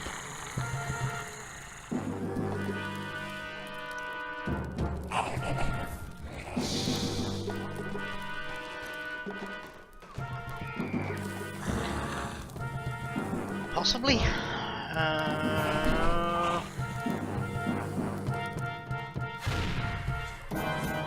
Yep, 30 feet. He's actually exactly where his goblin dog is. I've just offset them slightly so you can see both.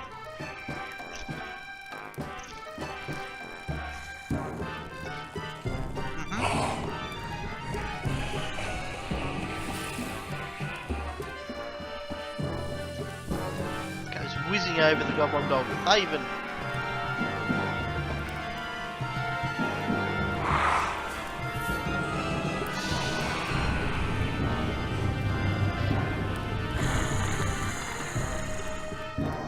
Don't call the whip and miss. 5,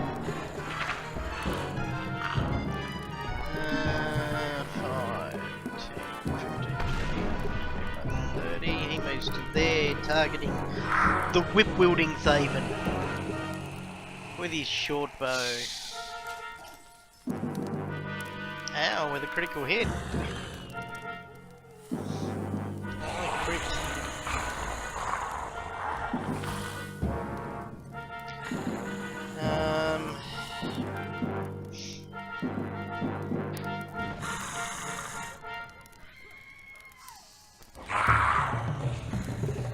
Wow. The short bow pierces. It's almost a through and through on Thraven. The goblin dog.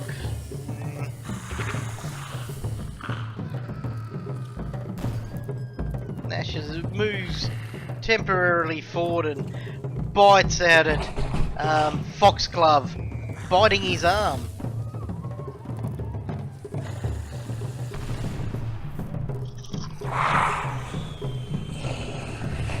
Ow. Viciously. I have to look at old and Foxglove's stats. I didn't think it'd matter.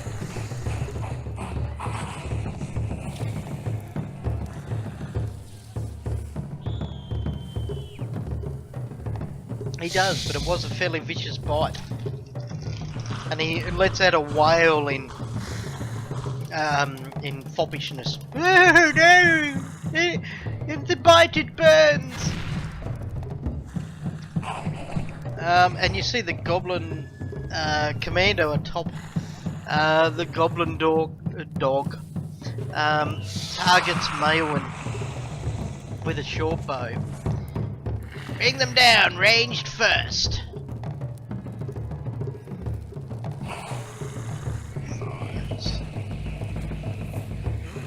Striking her. Only a flesh wound though.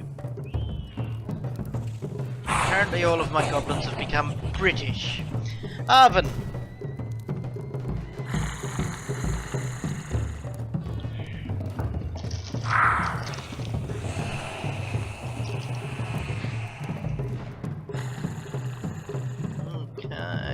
Well, actually, you don't provoke an attack of opportunity, for that guy shot you with a short bow and does not yet have his dog slicer in hand.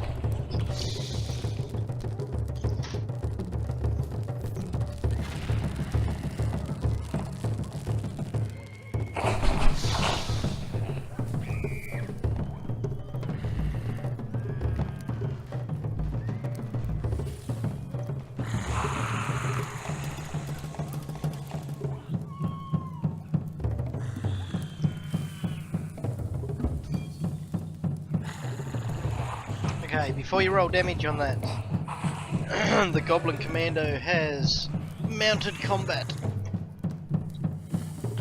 So he attempts to stop you from damaging it. Where are we? Mounted combat. Once per round when your mount is hitting combat, you may attempt a ride check to negate the hit. The hit is negated if your ride check is greater than the opponent's attack roll. So, skills of ride, and easily moves the dog out of the way of your blow.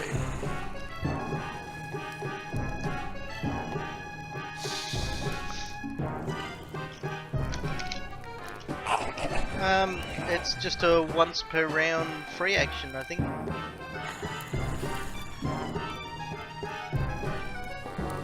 Yep. Okay,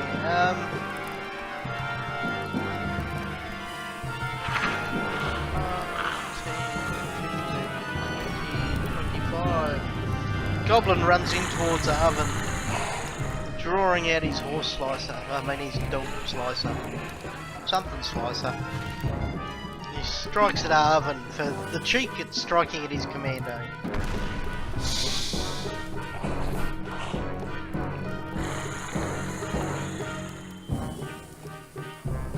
Cutting, slicing, and death of 1,000 cuts against the paladin. Arlen.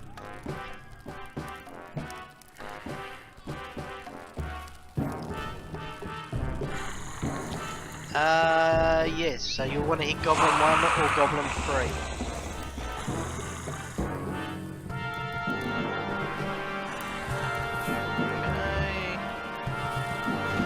Okay. You hit Control and click on Goblin 1.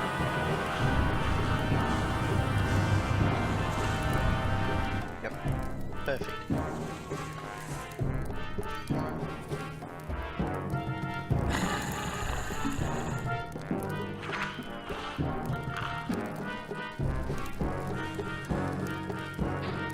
Your arrow shoots out but misses.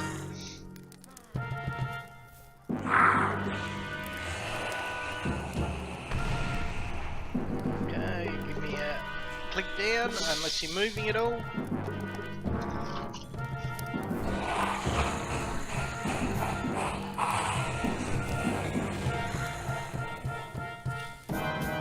Okay.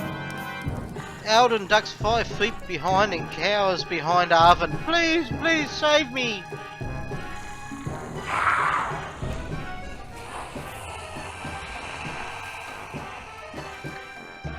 Goblin 1 rushes away, giving Arvin an attack of opportunity on him.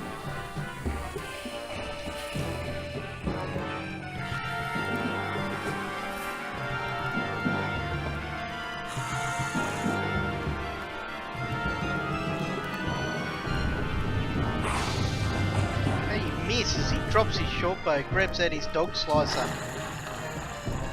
and moves up to Thaven. Striking out with a short sword, he hits. And Thaven hits the deck. Mowen.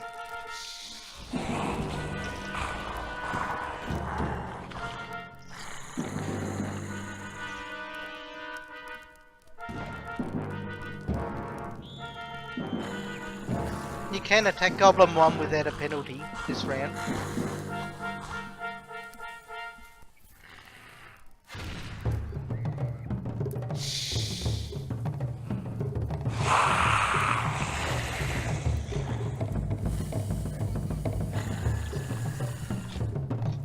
your arrow, you hit him.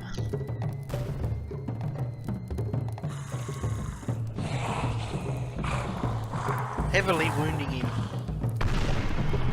They even give me a death save, which I think happens automatically if you hit the down button.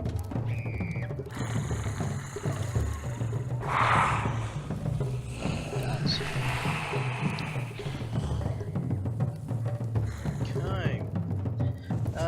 Goblin 3. 5, 10, 20, 25, 30. Moves down to this point and shoots an arrow at Arlen.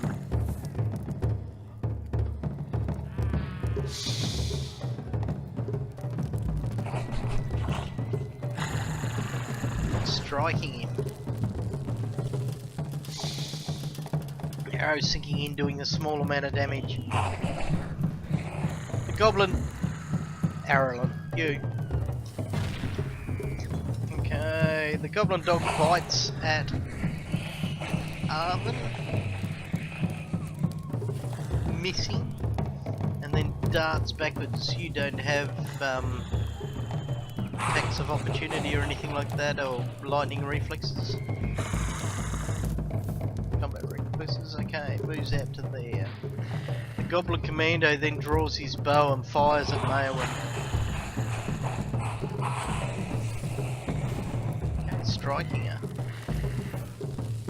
Or just winging her again. Arven.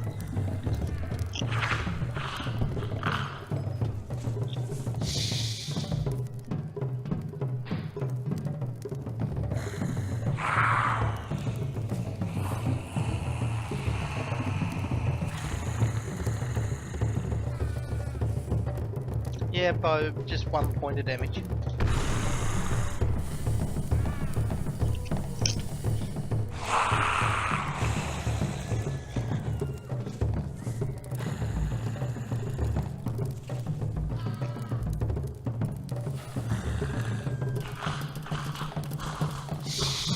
Slam into him.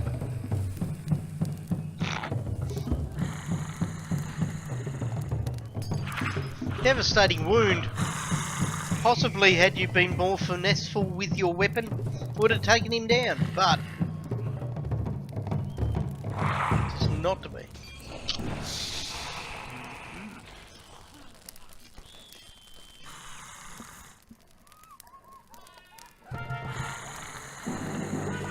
Goblin 2, 5 foot steps up and strikes at Arven.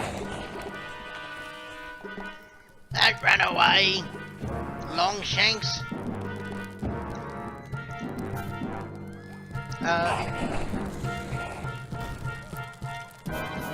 Take the Gallady's friends. They're all meat for the beast.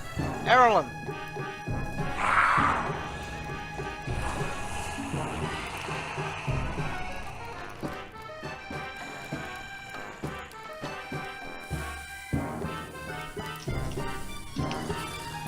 Has he? Alright.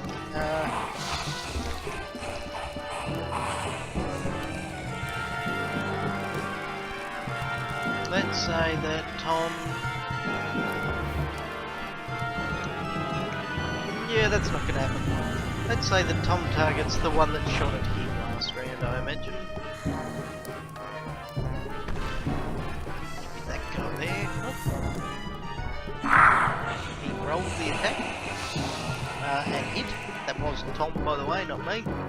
So, roll some damage, Tom.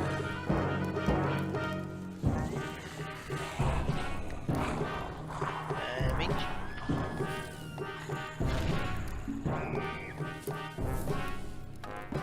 Okay, and the goblin dies. The short bow marksman, using the goblin's own weapons against them, manages to knock him down.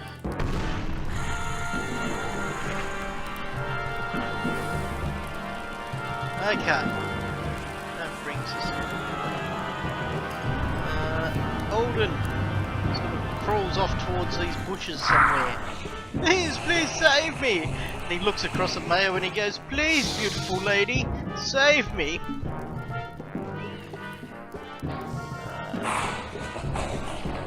Goblin 1, 5 foot steps across, targeting Arvin.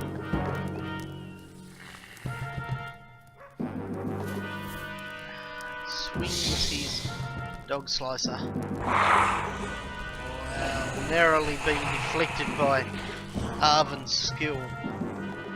Merwin.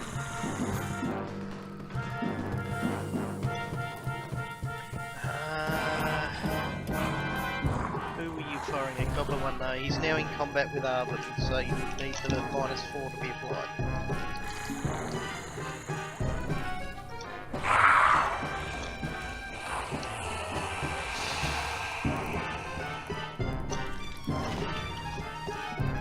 Okay, that'll be fine.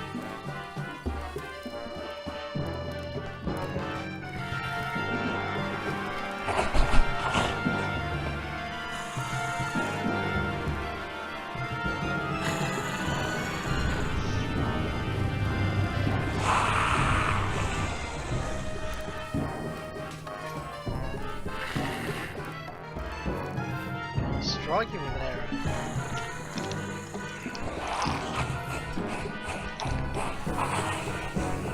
Ow! Knocking him from the top of the goblin deck. Goblin deck.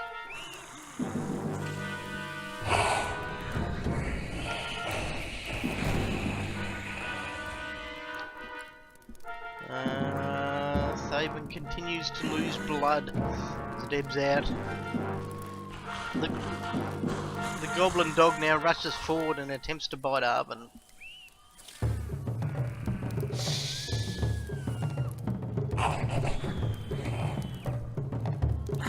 Again, Arvin manages to defend, but he is harried by so many attackers. Arvin.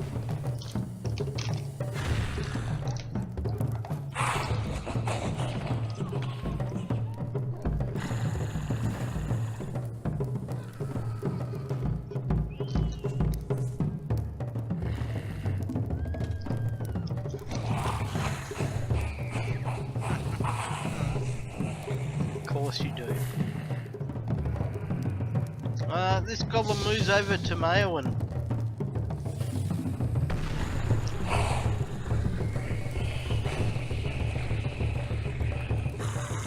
Swinging his dog slicer at the pretty elf. He misses, but he seems so very eager to taste the blood. Aralyn.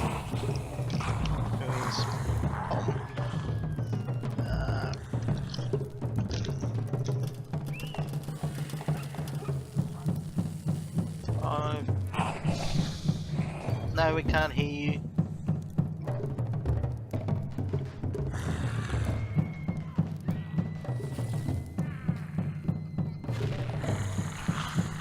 There are 2 of you though, that's rather impressive. Alright, look on the hangouts. There are 2 Toms.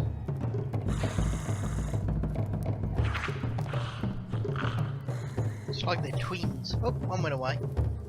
Still can't hear you though. Oh, the other one went black. Shooting goblin again. How about he shoots the goblin dog, seeing that will do fine. So you can shoot the goblin dog, targeted.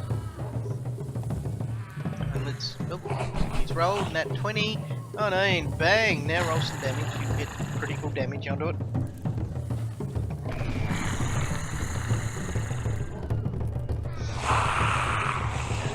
Striking into the dog. Don't know why he's rolling extra. I have to give the dog back 40 points. Yeah, well there is that, I suppose. Okay, Alden Foxglove grips the leg of Maelwyn, saying, "Please, please, pretty elf, save me, I'll give you the keys to the kingdom." Goblin 1 strikes out at our Paladin. There are too many A names, I've decided. Maelwyn.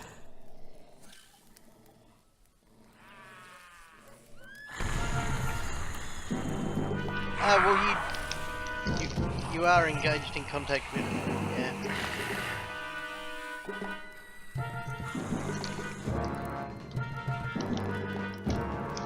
shoot it or stab it.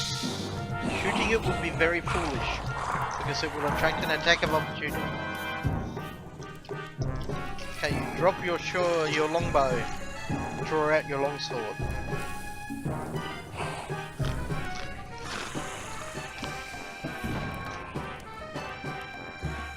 And miss. Well done. No, you can't. You actually have... Alden Foxglove has actually got a hold of your leg.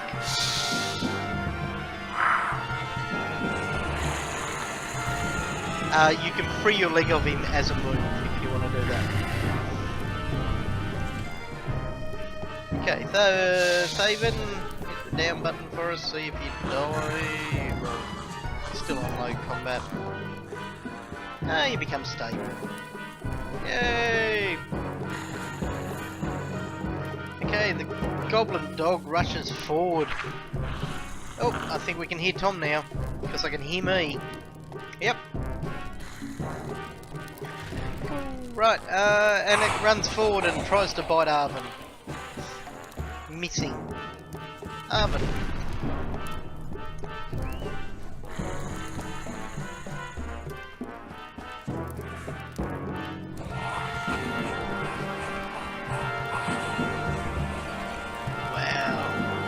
How much level 1 characters suck.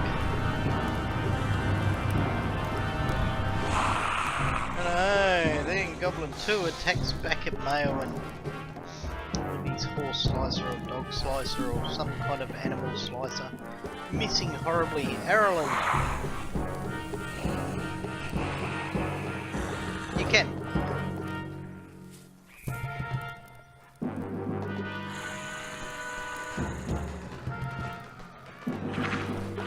Arrow shoots out and misses it though.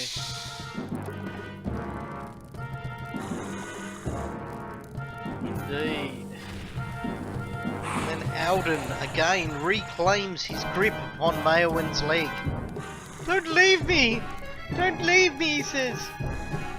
Please, you must save my life. I am very important. Goblin 1 strikes out at Arvin. His horse slicer and dog slicer gets him.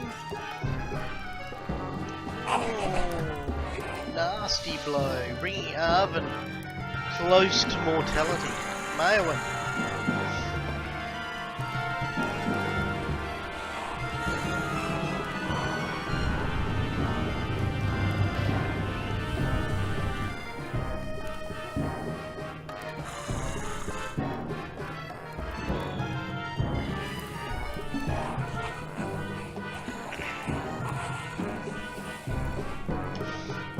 David, you are stable, so it's all good.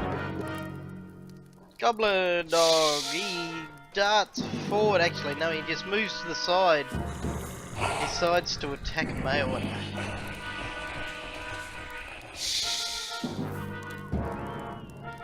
Missing her. Arvin.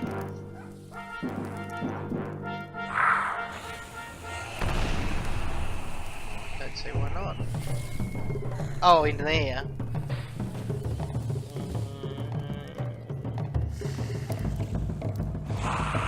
There you go.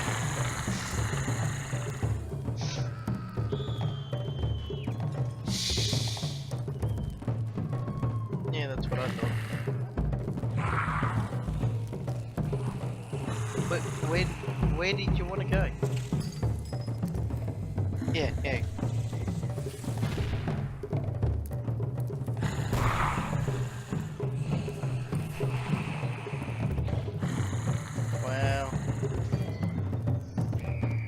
Arvin Guild needs a cleric to be hanging about with him, blessing his rolls and stuff.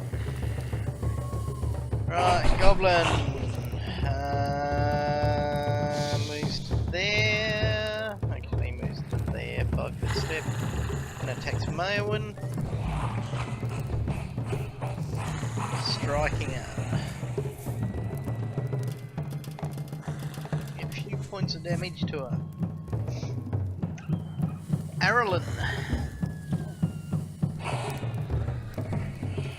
Oh, you You are getting a -4 to this roll. Because the dog is no.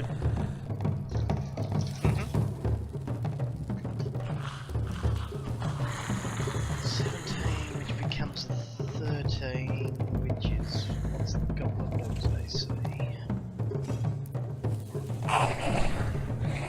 Yeah, he got +4, and then he gets -4 because it's in combat. It doesn't matter, it has AC 13, so it's a hit anyway.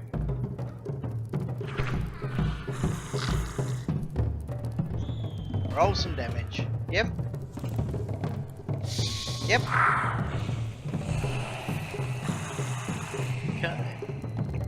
Okay, carve a nice niche into the goblin dog. It looks really sick.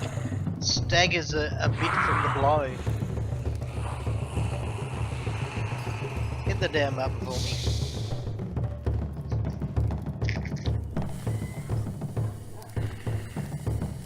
Okay, Alden finally gets the message and crawls back 5 feet, so he stops bothering Mayowen by grabbing hold of her leg. Please, please, pretty lady, save me! This goblin pursues his attack on Arvin.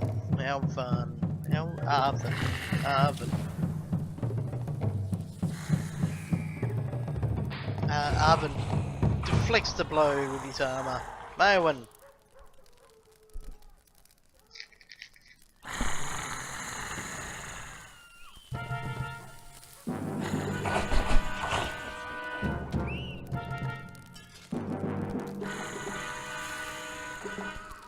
Finally strike him.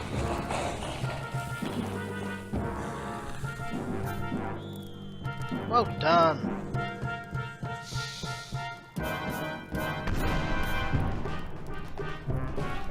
The goblin falls down dead at your blow, and there's a huzzah cheer from behind as Alden lets you know his pleasure in your fine tactical combat ability.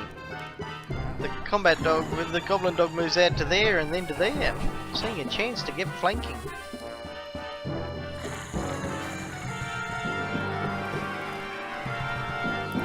And the lights out puppy.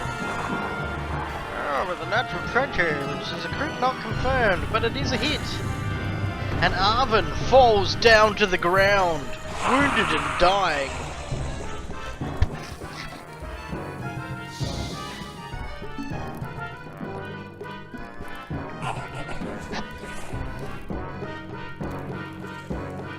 Arvin, those stabilizers before the goblin dog. This becomes Aralin's maneuver.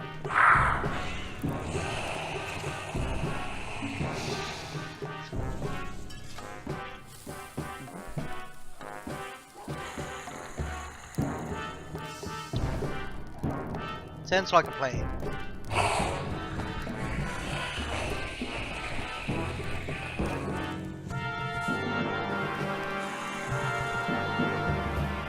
Fire, but the arrow goes wide.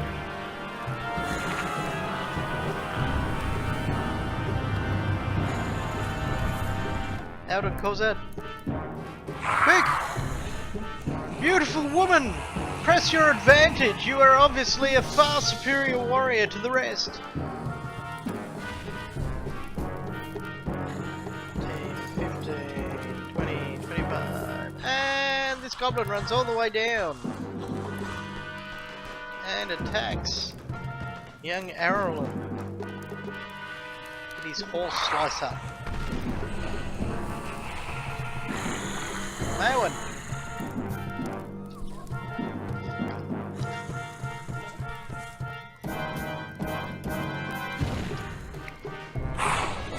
You certainly can.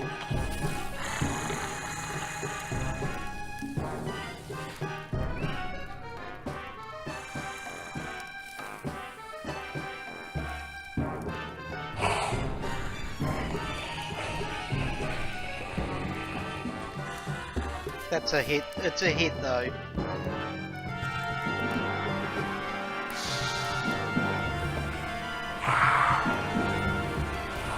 Okay, you run forward and slice at the goblin dog, killing it.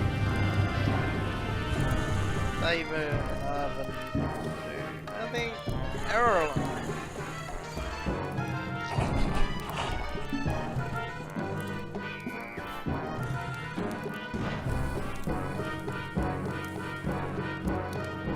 Certainly should.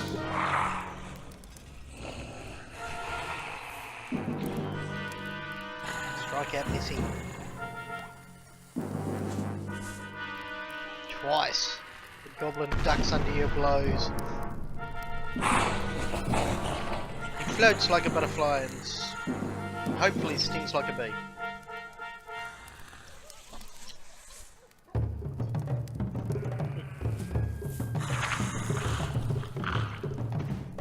Hey, Eldon Foxglove starts well, he stands and starts moving over to see what he can do for your companions.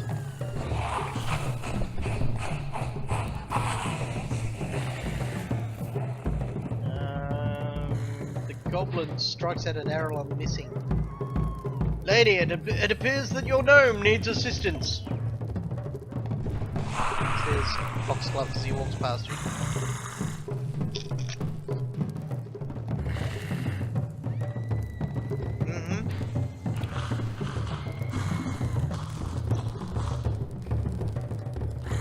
Yep.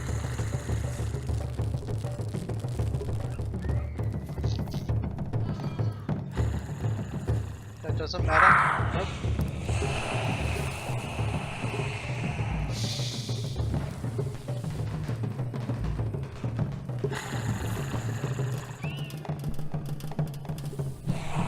Okay, charge in, swiping at the goblin. Doesn't matter, it hit.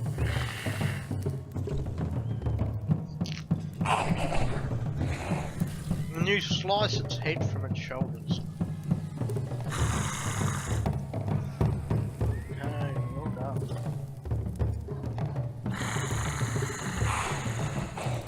Okay, you see they have both stabilised, so there's no real need to do any first aid upon them. No, however, I do believe you have a potion of healing.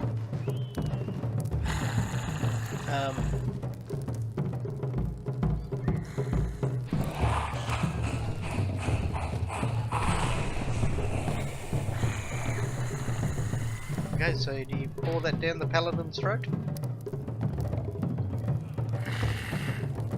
D8. You're unconscious, shut up.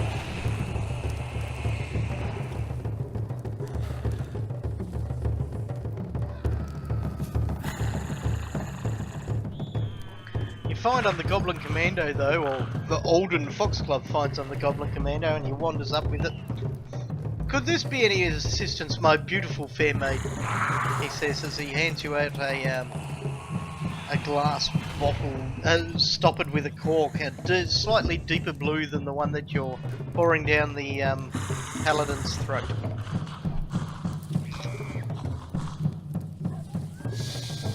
Alden, he says, it was on the goblin that rode the dog.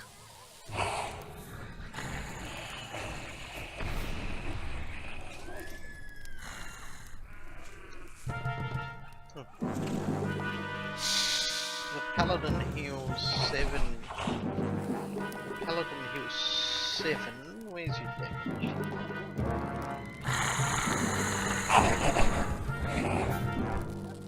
Okay, so Arvin stands back up again after the pure light is put on him. Oh, hang on, I need to get rid of that sound. The fight's over.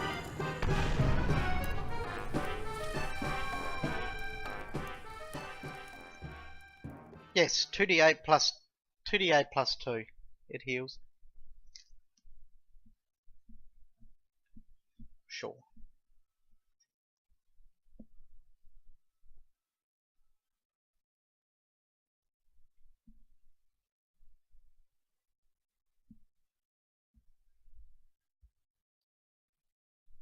Heals 6, dropping him back into the living again, as both of them awaken from their wounds.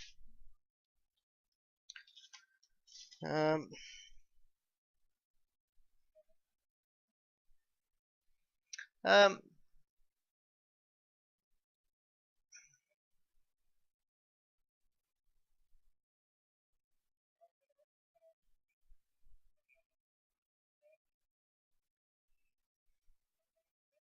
okay, have a good look around, but you can see no goblins anymore. In fact, the sounds of battle about the town are almost non-existent. Um,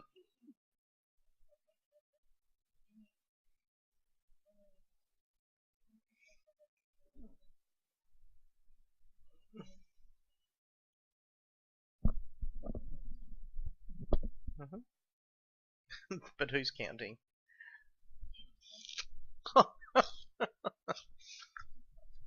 Well, there is the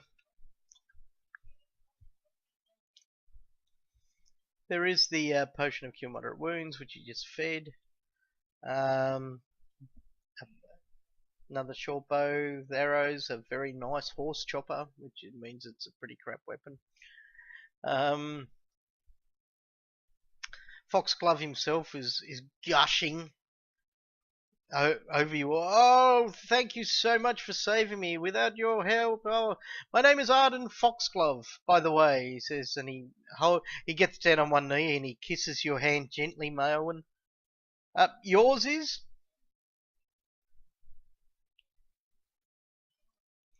Oh, the Mayo, and it's so brilliant that you have managed to come across in my plight and saved my life.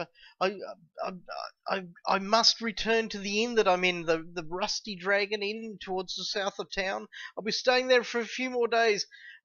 But please, Maywin, please visit me there. I must reward you in particular for saving my life. Without you, I am sure that I would be nothing but another statistic upon the end of the Goblin Commando's weapon.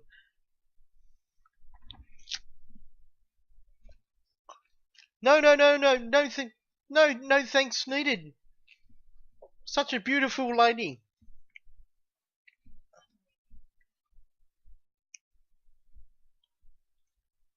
Well, yes, yes, but in hindsight, I think you'll even come to realise that you were the key here, the beautiful key. And he reaches out and touches your hair briefly. Now I will return to my inn. Please visit me there, and I will reward you more fully than I can currently. I have just arrived back in town, and all of my goods are down there. Please come visit me at the Rusty Dragon.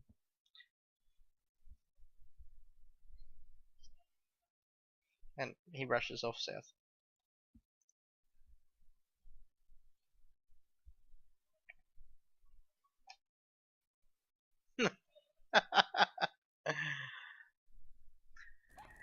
uh,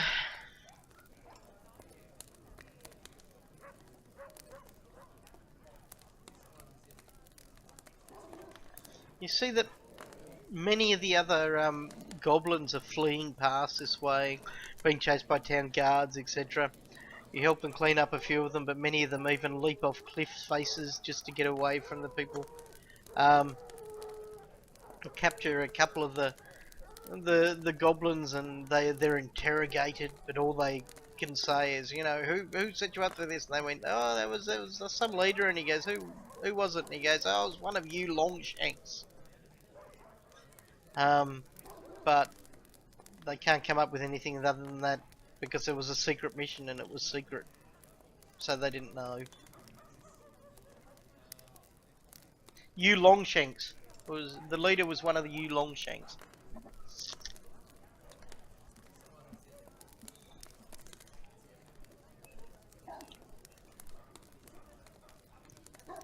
One of them wasn't there. Let me go back to see who that was.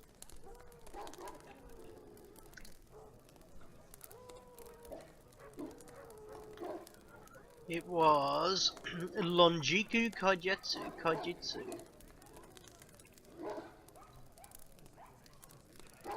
Uh,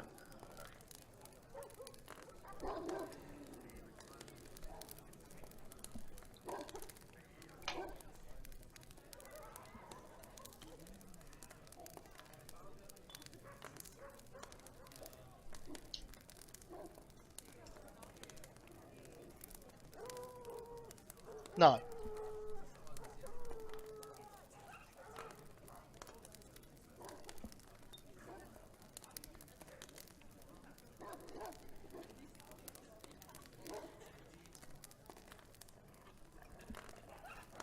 Okay.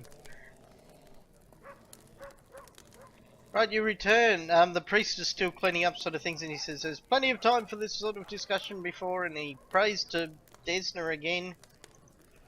Oh, this time it's not so good. She only heals 3 points of damage.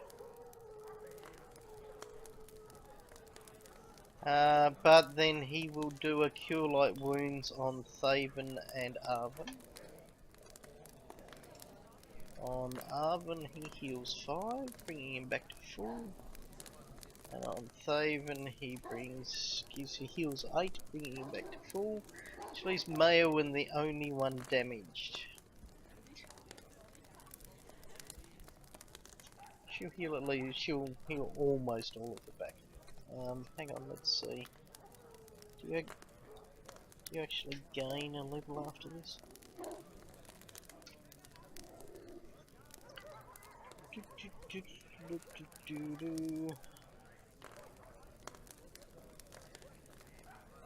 No, not quite. You head down to the Rusty Dragon in the looks for Arden. Arden has retired early. You are told by the proprietor of the Rusty Dragon, a young lady by the name of Miku Kajitsu, and she insists that you four stay for free in her inn for what you've done for the town.